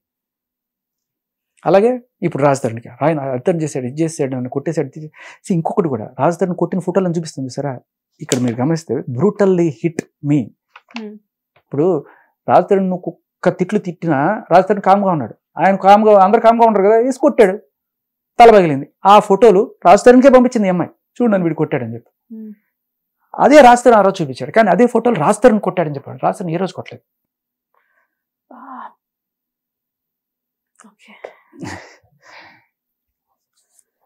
సో ఎక్కడో ఏదో జరిగింది, ఆ ఫొటోస్ ఇక్కడికి వచ్చాయి, ఫైనల్ గా ఇక్కడ కేసు స్టార్ట్ అయిన తర్వాత ఆ ఫొటోస్ ఇక్కడవే అని చెప్పేసి చెప్పడం జరిగింది. అంతే. ఒక ఇంటర్వ్యూ ఇంత కాంప్లికేటెడ్ గా నేను ఇదే అనుకుంటా ఫస్ట్ టైం. అవునా? అంటే నాకు చెప్తున్నాను కదా, మీతో మాట్లాడుతున్నాను కానీ నాకు లోపల ఏం వర్క్ చేయట్లేదు. అంటే ఇదంతా ఎలా అంటే ఇన్ని రోజులు బట్టి చూసింది పిక్చర్ వేరు, ఇప్పుడు ఇక్కడ కనబడుతుంది వేరు కదా. సో నాకు అంతా కొత్తగా ఉంది. సో బేసికలీ ఇవన్నీ చూస్తే కేసు నిలబడ్డం కాదు, రివర్స్ లో రాజధాని కేసు పెట్టాలి, అలాగే వీళ్ళందరూ కూడా కేసులు పెట్టాలి. ఎందుకంటే సరే ఇప్పుడు ఇన్ని జరుగుతున్నాయి, ఇంత మొత్తం అంతా ప్రూఫ్స్ ఎక్కడికక్కడ ఉన్నప్పుడు రాజ్ తరుణ్ ఏమైపోయాడు? వస్తున్నాడమ్మా. అందే అన్నాను, మీరు 100 మంది ఒకటేసారి మీద పడితే చెప్పండి ఏమని చెప్పండి అంటే ఈఎంఐ మీద కూడా పడ్డాం, మరి ఈఎంఐ ధైర్యంగా ఉంది కదా. మరి అంటే ఈ అమ్మాయి నింద వేయాలనుకుంది, ఆ అమ్మాయి వచ్చిన పనే అది. బేసికలీ అమ్మాయి మీద పడలా, ఈ అమ్మాయి వచ్చిన పనే అది. ఇతన్ని బద్నాం చేయాలి, ఇతన్ని ఇండస్ట్రీలో చెడ్డ పేరు తీసుకోవాలి, సినిమాలు లేకుండా చేయాలి. అందుకే నేను ఫస్ట్ నుంచి నాగార్జునతో మాట్లాడతా, అదితో మాట్లాడతా. మరి సూసైడ్ అటెంప్ట్ చేసుకుంటున్నా అని చెప్పేసి మొన్న కొంచెం హడావిడైంది. ఇదేంటంటే అమ్మా, రాజ్ తరుణ్ ఈ అమ్మాయిని వదిలేయడానికి ఇంకొక రీజన్ యాడ్ అవుతుంది. ఎందుకంటే ఇలాంటి షార్ట్ టెంపర్ ఉండే మనుషులు ప్రతి చిన్నదానికి, ఇప్పుడు కేసు పెట్టావు, దర్యాప్తు చేస్తున్నారు, ఈ లోపలే నాకు న్యాయం కావాలి, నేను చచ్చిపోతానంటే పోలీస్ మీద ప్రెషర్ పెడుతున్నాను ఇండైరెక్ట్గా. పోలీసులు న్యాయం చేయలేదని నువ్వు ఆత్మహత్య చేసేసుకుంటున్నావు, అంతే కదా. కేసు అయితే పెట్టావు, వాళ్ళు చూస్తున్నారు, ఈ లోపల చేసేసుకుంటున్నావు. ఈ ఆత్మహత్య రేపైనా జరగచ్చు. ఇందాక మన ఇంటర్వ్యూ చేసి ఇగో నా మీద ఇలా చెప్పేస్తున్నాడు, నేను ఏం చేస్తున్నాను, ఇక్కడే ఆత్మహత్య చేసుకుంటాను అనొచ్చు. ఆత్మహత్య బెదిరింపు అనేది కామన్. అంటే నా కేసులో కూడా నేను చూశాను కాబట్టి 4-5 సార్లు నా కేసులో బెదిరించింది, ఆత్మహత్య చేసుకుంటే వీడియో చూపించింది. ఇవన్నీ కూడా చేసుకున్న వాళ్ళు కూడా డైరెక్ట్గా చేసుకుంటారమ్మా. ఇన్ని అందరికి మెసేజ్లు పెట్టి రండి నేను చేసుకుంటున్నాను చూడండి పట్టుకోండి, అలా ఉండదు. ఇది పక్కన పెడితే ఇది అంటే డ్రగ్ అబ్యూస్ చేసే వాళ్ళకి షార్ట్ టెంపర్లో మేబీ నిజంగానే ఆ టెండెన్సీస్ కూడా రావచ్చు, నేను కాదను. కానీ నిజంగా వచ్చిన డ్రామా చేసిన ఇలాంటి వ్యక్తులు ఒకవేళ రేపు ఏదన్నా అయితే రాజ్ తరుణ్తో ఉన్నప్పుడు ఏదో చిన్నదానికి రేపు ఎవరినంటారు, రాజ్ తరుణ్ అంటారు కదా, నీ వల్లే అమ్మాయి చచ్చిపోయింది, ఆ నింద నేను ఎందుకు వేసుకుంటా, ఇలాంటి అమ్మాయికి దూరంగా ఉండడం బెటర్ కదా. సో ఇది డ్రగ్ కేసు, మస్తాన్ సాయితో ఉన్న రిలేషన్, దాంతోపాటు యాడ్ అయింది నీ షార్ట్ టెంపర్, చచ్చిపోతాననేది. ఇన్ని అర్హతలు ఉన్నాయి నేను వదిలేయడానికి. నాకు నువ్వే కావాలి అని చెప్పడానికి నీకేం అర్హత ఉంది? ఒక విషయం అనేది ఎలాంటిదైనా కానీ దాని గురించి క్లియర్గా తెలియంది మీడియా ముందైనా కానీ ఎక్కడా కూడా మాట్లాడడానికి లేదు. ఎందుకంటే మాట్లాడి ఆ నిజాలేవో అబద్ధాలేవో తెలిసేసరికి ఆటోమేటిక్గా మాట్లాడిన వాళ్ళ విలువ అనేది తగ్గిపోతుంది. ఇక్కడికి వచ్చేసరికి మీడియా మొత్తం కూడా లావణ్యకు సపోర్ట్గా ఉంది. ఎందుకంటే ఆమె చెప్పే విషయాలు కానివ్వండి, తన తాలూకు బాధ కానివ్వండి, అవన్నీ కూడా కదిలించే విధంగా ఉన్నాయి. అండ్ 2 రోజుల క్రితం నేను చచ్చిపోతున్నాను అని చెప్పి మెసేజ్లు చేసేసరికి అందరం కొంచెం భయపడిపోయాము. అందరం తనకు కాల్స్ చేసి ధైర్యం కూడా చెప్పాం. కాకపోతే ఏంటంటే ఈ ఎఫ్ఐఆర్లు ఇవన్నీ చూసిన తర్వాత నిజంగా ఏంటంటే ఇవన్నీ కూడా ఎటు తేల్చుకోలేని సిచ్యువేషన్లో ప్రజెంట్ మేము ఉన్నాము. వన్స్ ఈ వీడియో టెలికాస్ట్ అయ్యి బయటకు వచ్చిన తర్వాత ఇంకెన్నెన్ని బయటకు వస్తాయో నాకైతే తెలియదు. బట్ అదేమ్మా, ఇప్పుడు ఈవిడ మనం ఇది చేసినట్టే మాల్వి మల్హోత్రాకి సంబంధించిన ఏదో ఎఫ్ఐఆర్లు, ఆవిడ ఎవరి మీద కేసు పెట్టింది, ఎవరి మీద ఏం కేసు పెడతావు, మనకి ఏంటి సంబంధం? ఇప్పుడు నువ్వు రాజ్ తరుణ్ బ్లేమ్ చేస్తున్నావు, వాళ్ళతో వీళ్ళతో సంబంధం. ఆవిడతో అసలు ఇప్పుడు నీ బంగారం మంచిదైతే నువ్వు వేరే వాళ్ళు ఎందుకు, ఇప్పుడు మాల్వి మల్హోత్రా అంత తిట్టడం రాజ్ తరుణ్ నువ్వు నాతో ఎందుకు ఉండట్లేదు, దాన్ని వదిలేసి నాతో ఉండు అని చెప్పి నువ్వు అడగచ్చు, ఆవిడని తిట్టడం ఎందుకు? సో సార్ మీరు చెప్పండి, ఇప్పుడు ఒకవేళ ఈ అమ్మాయి ఇంత ఫైట్ చేస్తుంది కదా, ఎప్పుడైనా కానీ ఫ్యూచర్లో రాజ్ తరుణ్ మనసు మార్చుకొని ఈ అమ్మాయితో కలిసే ఛాన్స్ ఉందా? ఉంది అనుకుందామమ్మా. నాలాంటి వాళ్ళు మీలాంటి వాళ్ళు రాజ్ తరుణ్ పెళ్ళాం ఏంటి, డ్రగ్ అబ్యూజ్ చేసినట్టు, ఈ వేరే వాళ్ళతో సంబంధాలు ఉన్నట్టు ఇన్ని వచ్చిన తర్వాత కూడా చేసుకుంటారా? అంటే నా పెళ్ళాం ఇలాంటిదని లోకులు అనుకుంటారు అనుకున్నప్పుడు అతనికి ఏ రకంగా ఉండాలనిపిస్తుందమ్మా? అనిపిస్తుంది. ఆయనే అన్నాడు, ఎవరు అనక్కర్లా, ఆయనే అన్నాడు మస్తాన్ సాయితో ఉంది అండ్ అలాగే ఉంది. అండ్ ఇది చాలా క్లియర్గా ప్రూవ్ చేస్తుంది కూడా. ఇంత అయిన తర్వాత కూడా ఉన్నాడు అంటే చులకనగానే చూస్తారు కదా, ఆ చులకనగా చూస్తారనే భావంతో అయినా సరే దూరంగా ఉంటాడు అట్లీస్ట్. రైట్. అండ్ ఇంకొకటి ఏంటంటే అమ్మా, 5 కోట్లు ఇస్తున్నారు, 6 కోట్లు ఇస్తున్నారని ప్రచారం జరుగుతుంది. రాజ్ తరుణ్ 5 కోట్లు ఇస్తా అన్నారు అని చెప్పేసి ఎవడో అన్నమ్మకుడు పంపించిన మెసేజ్ పట్టుకొని, అది రాజ్ తరుణ్ది కాదు, రాజ్ తరుణ్ సన్నిహితులది కాదు, ఎవడో కౌన్కిస్గా పంపించిన మెసేజ్ బట్టి 5 కోట్లు నిజంగానే రాజ్ తరుణ్ ఇద్దాము మంచి మనసుతోటి పాపం ఏదో అనుకొని ఏదో జరిగింది. మస్తాన్ అయితే ఉంటుంది, ఇప్పుడు హ్యాపీగా ఉన్నాయి అనుకుని అన్నా కూడా ఆవిడకి 5 కోట్లు ఇవ్వడం ఎందుకు డేంజరస్ అని నేను చెప్తా. 5 కోట్లు కాదు, 5 రూపాయలు ఇవ్వడం కూడా. ఎందుకంటే రాజ్ తరుణే ఈ మాట అన్నాడు, ఏ డబ్బులు ఇచ్చినా డ్రగ్స్ కోసం వాడేస్తుందండి. మళ్ళీ ఇంకా ఇంకా ఇంకా దిగజారిపోతుంది పరిస్థితి అండి. డ్రగ్స్ కోసం వాడడం ఒకటే కాదు, ఇప్పుడు ఆవిడ ఇచ్చిన ఈ డ్రగ్స్ కేసులో, లావణ్య డ్రగ్స్ కేసులో ఆవిడ కన్ఫెషన్ రిపోర్ట్, నేను 1500కి అక్కడి నుంచి తీసుకొచ్చి ఇక్కడ 6000కి అమ్ముతున్నాను. ఈ 5 కోట్లు ఇస్తే హైదరాబాద్లో ఎన్ని వేల డ్రగ్ ప్యాకెట్లు సప్లై అవుతాయి, ఎంతమంది జీవితాలు నాశనం అవుతాయి. అండ్ ఇలాంటి డ్రగ్ అబ్యూస్ చేసేవాళ్ళు, వాళ్ళని మనం ఇంత ఈజీగా సమాజంలోకి వదిలేస్తే వాళ్ళు ఇలా నేను సూసైడ్ చేసుకుంటానో, లేకపోతే పోలీసులు నువ్వు బెయిల్ తీసుకొని బయటకు వచ్చావు అనుకో, దాని కండిషన్ ఏంటంటే కేసుని నువ్వు ఇన్ఫ్లుయెన్స్ చేయకూడదు. సో నీ మీద ఒక కేసు ఉంది, అది జరుగుతున్నప్పుడు నువ్వు బయటకు వచ్చి నేను కేసుని ఇన్ఫ్లుయెన్స్ చేయను అంటేనే నీకు బెయిల్ ఇస్తారు. మీకు ఆల్రెడీ చూసాను చాలా పెద్ద పెద్ద వాళ్ళ కేసులో కూడా. నువ్వు బయటకు వచ్చి చేస్తున్న పని ఏంటి, కేసుని దారుణంగా ఇన్ఫ్లుయెన్స్ చేస్తున్నావు, దారుణంగా తప్పుదోవ పట్టిస్తున్నావు. ఏమంటున్నావు, నాకు ఏ పాపం తెలియదు, ఇది దొరికేదాకా నాకు ఏ పాపం తెలియదండి. అలాగే ఆ ఎఫ్ఐఆర్ చూపించేదాకా అది నాకు సంబంధం లేదు. ఇప్పుడు ఆ ఎఫ్ఐఆర్లో సాక్షులు మొత్తం క్లియర్గా ఉంది, ఈవిడ ఒప్పుకుంది అని అంతా ఉంది. ఈరోజు నాకు ఏ పాపం తెలియదు, నన్ను ఫ్రేమ్ చేశారు, నన్ను బలవంతంగా రాజ్ తరుణ్ వీళ్ళు మాల్వి మల్హోత్రా చేశారు. రాజ్ తరుణ్ మాల్వి మల్హోత్రా ఫ్రేమ్ చేశారు అన్నప్పుడు మీడియా వాళ్ళు ఒక్క క్వశ్చన్ అడగాలి కదా. అంటే రాజ్ తరుణ్ పోలీసులకు లంచం ఇచ్చాడా, రాజ్ తరుణ్ డీసీపీకి లంచం ఇచ్చాడా, ఏసీపీకి లంచం ఇచ్చాడా, ఐజీకి లంచం ఇచ్చాడా, లేకపోతే ఏ పెద్ద వాళ్ళకి లంచం ఇచ్చాడు, ఎవరితో రికమెండ్ ఇచ్చాడు, అంటే పోలీసులు వాళ్ళ విధి వాళ్ళు సరిగ్గా చేస్తున్నట్టు కాదా, ఇది డైరెక్ట్గా పోలీసుల మీద ఆరోపణ కాదా? ఈ మామూలు ఆషామేసి ట్రాఫిక్ కానిస్టేబుల్ బయట ఎక్కడో లంచం తీసుకోవడం కాదు, నార్కోటిక్స్ విభాగం ఇది. షారుఖ్ ఖాన్ కొడుకు లోపలికి వెళ్తే దిక్కులేదు వాడికి. అలాంటిది రాజ్ తరుణ్ వచ్చి నీకు మ్యానిపులేట్ చేసేసాడు అంటే నమ్మేయడానికి జనాలందరూ వెరి వెంగళపల. ఇది అసలు పోలీసుల మీద ఇది డైరెక్ట్ ఆరోపణ. మీరు గమనిస్తే పోలీసులు సమాధానం చెప్పాలి. ఏంటి సార్ మీరు ఆవిడకి ఎందుకు టెస్ట్ చేయించలేదు? Point number 1. ఓకే, టెస్ట్ చేయించకపోయినా కూడా ఆవిడ డ్రగ్స్ తీసుకుంటుందని ఆవిడ మొగుడే వచ్చి సాక్ష్యం చెప్తున్నాడు కదా. డ్రగ్స్ తీసుకుంటే విక్టిమ్గా గమనించి మీకు ఏదో రిహాబిలిటేషన్ పంపిస్తారు. అలాంటి వాళ్ళు డేంజరస్ కాబట్టి అలాంటి వాళ్ళతో మనం ఉన్నప్పుడు వాళ్ళు ఎప్పుడైనా ఆవేశంలో ఇప్పుడు తలబగలు కొట్టుకున్నారు, ఇంత రచ్చ అయిందో మనం క్లియర్గా చూస్తున్నాం ఈ కేసులో. ఎప్పుడో ఈవిడే కత్తి తీసుకొని పొడి చేయొచ్చు. అలాంటప్పుడు అలాంటి వాళ్ళతో ఉండాలని ఏ కోర్టు చెప్పదు. హాయిగా he has every right to, నువ్వు పెళ్ళామైనా ప్రియురాలైనా ఎవరైనా సరే, డ్రగ్స్ విషయంలో కూడా it points that he cannot stay with her, he should not, it's dangerous for him. కొంతమంది ఎవరో నేను విన్నాను, పెళ్ళాం అయితే మాత్రం అలా వదిలేస్తారండి, రిహాబిలిటేషన్ సెంటర్లోకి తీసుకెళ్ళి ఆవిడని బాగు చేయించుకొని తీసుకురావాలి కదండి. ఈ లోపల నువ్వు పొడి చేస్తే, ఆవిడ బిహేవియర్ చూసారు కదా ఎంత అగ్రెసివ్గా ఉందో.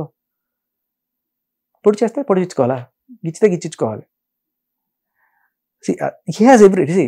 ఒకటి మరీ అంత మంచి మనసు ఉండి పరిగెత్తుకుంటూ పోతే గుండె పడిపోతే అయ్యో నీ గుండె పడిపోయిందా అని చెప్పి ఆ గుండె కూడా బాధపడిపోయి ఏదో చెప్తారు చూడండి, అంత మానవతా దృక్పథం అందరికీ ఉంటుంది అనుకోను. అండ్ హీ హాస్, ఒకవేళ అది అమ్మాయి డ్రగ్ అబ్యూస్ చేస్తుంటే has every right to go away from that life. అంతే కదా, వెరీ డేంజరస్ కదా. ఒక్క కాంటాక్ట్లో నా నంబర్ ఉందంటేనే నేను భయపడితే పక్కనే పెట్టుకుంటే ఆయనకి రోజు ఇవే కదా, ఈ రోజు వచ్చిందా, ఈ రోజు డ్రగ్స్ తీసుకుందా, ఎంతమందితో కాంటాక్ట్ ఉంది, అన్ని కేసులు పెట్టినా కూడా ఇంకా వాళ్ళతో కాంటాక్ట్లో ఉందంటే. అదే మస్తాన్ సాయి ఎవరైతే ఉన్నిత్ రెడ్డి ఫ్రెండ్ ఉన్నాడో ఆయన ఇంటర్వ్యూకి తీసుకొచ్చి మాట్లాడించింది కదా. అన్నిటికంట ఈ కేసు కనుక ప్రూవ్ అయితే, అంటే అదే రిహాబిలిటేషన్ మామూలు విక్టిమ్ అయితే, ఈవిడ యాక్చువల్గా పెడలర్ కేసులో ఉంది. విక్టిమ్ అయితే టెస్ట్ చేస్తారు, పెడలర్ అయితే ఆల్రెడీ ఈవిడ ఒప్పుకుంది, నేను ఆల్రెడీ కన్జ్యూమ్ చేస్తాను, మాకు అలవాటు ఉంది, తర్వాత నేను పెడలర్ అయ్యాను అని చెప్పి ఆవిడ రాసిచ్చింది. బట్ ఆవిడ ఒప్పుకున్నా, ఆవిడకి టెస్ట్ చేసినా చేయకపోయినా ఆవిడ ఒప్పుకుంది. బట్ ఇప్పుడు నేను ఒప్పుకోలేదు అన్నా కూడా రాజ్ తరుణ్ చెప్తున్నాడు కదా, నీ మొగుడు నువ్వు డ్రగ్స్ కేసులో ఉన్నావు అని చెప్పి, ఇది డైరెక్ట్ సాక్ష్యం నీకు ఉంది అనేది. అండ్ అలాగే నువ్వు పెడలర్ అనేది అర్థమవుతుంది అక్కడ 5 గ్రాములు. సో దీని ఏంటంటే సెక్షన్ 22B NDPS ప్రకారం 10 ఏళ్ల దాకా జైలు శిక్ష, 10 years ఇంప్రిజన్మెంట్. సెక్షన్స్ కూడా మొత్తం అనే నేర్చేసుకున్నారు. Read with 8C. Section 22B of narcotics, read with 8C. It is మామూలు 1 గ్రామ్ కన్నా తక్కువ ఉండి నీ అదృష్టం ఉండుంటే 1 yearలో నువ్వు బయటకు రావచ్చు శిక్ష పడి. ఇది 10 ఏళ్ళు, అందుకనే నీకు బెయిల్ రాలేదు. ఒకసారి కాదు, 2 సార్లు కాదు, 3 సార్లు రిజెక్ట్ అయింది. అయినా సరే ఏదో మానవతా దృక్పథంతో లేడీ అనో నీకు బెయిల్ ఇస్తే నువ్వు చేసే పని ఏంటి, ఈ కేసుని తప్పుదోవ పట్టిస్తున్నావు. ఏం చేస్తున్నావు నువ్వు, మాల్వి మల్హోత్రా చేసిందనో ఇంకోటి చేసిందో, విచ్ ఇస్ అబ్సర్డ్. వాళ్ళతో నువ్వు చేస్తున్నావు అంటే నువ్వు ప్రూవ్ చేయి. ఈ పోలీస్ ఆఫీస్ అందరూ కరప్ట్ అని ప్రూవ్ చేస్తున్నావు నువ్వు. మరి అంత కరప్ట్ అయితే అదే పోలీస్ స్టేషన్కి వెళ్ళి ఎందుకు కంప్లైంట్ ఇచ్చావు, నాకు న్యాయం చేయండి అని. So which is absurd. దాంట్లో ఏ రకమైన ఇది లేదు. దీన్ని వీళ్ళ మీద ప్రెషర్ పెట్టడం, వాళ్ళ కర్తవ్య నిర్వహణని సరిగ్గా చేయనివ్వకపోవడం అనే సెక్షన్ కింద ఆవిడని మళ్ళీ తీసుకెళ్లి బెయిల్ క్యాన్సిల్ చేసి లోపల పెట్టచ్చు. అంతేకాదు ఆవిడ సూసైడ్ చేసుకుంటానంటుంది, ఇన్ని రకాలు చేస్తుంది. ఇవన్నీ కూడా తప్పించుకోవడానికి మార్గాలు. ఈ డ్రగ్స్ కేసు నుంచి తప్పించుకోవడానికి, బయట చెప్పుకోవడానికి, వాళ్ళు చేయించారు వీళ్ళు చేయించారు అని చెప్పి బయట కోర్టులో వాదనలు వినిపించుకోవడానికి పనికొస్తాయి. కానీ ఇప్పుడు రాజ్ తరుణ్ చెప్పిన సాక్ష్యం చెల్లకుండా ఉండాలంటే ఏం చేయాలి? రాజ్ తరుణ్ హాస్టల్ అవ్వాలి. రాజ్ తరుణ్కి నాకు శత్రుత్వం ఉందని బయట చూపించాం అనుకో, రేపు రాజ్ తరుణ్ కోర్టుకు వచ్చి అవునండి ఈ అమ్మాయికి డ్రగ్స్ అబ్యూజ్ ఉంది నేను చూస్తున్నాను అని చెప్పి చెప్పినా కూడా, ఇగో మీకు నాకు ఆయనకి గొడవ ఉందండి కాబట్టి చల్లదండి అని చెప్పి వాదించచ్చు. అంతే కదా.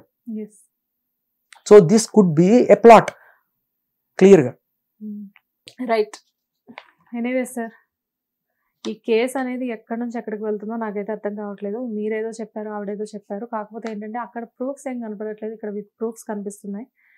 సో ముందు ముందు అంటే ఈ ఇంటర్వ్యూ ఎండింగ్ ఏం చెప్పాలి కూడా నాకు అర్థం కావట్లేదు. అంటే ఎన్నో ఇంటర్వ్యూస్ చేశాను కానీ బట్ ఈ ఇంటర్వ్యూ కన్క్లూజన్ నాకు తెలియట్లేదు.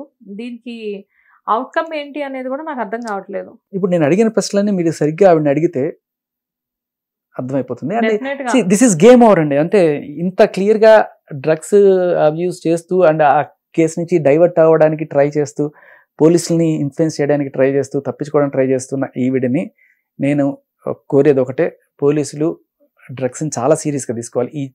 ఈ మొగుడు పిల్లల కేసులు ఇవన్నీ కాదు, డ్రగ్స్ అనేది చాలా పెద్ద కేసు, చాలా దారుణం. ఇది ప్రపంచానికి ఎస్పెషల్లీ మన హైదరాబాద్ యువతకి చాలా చాలా చెడుపు చేస్తుంది.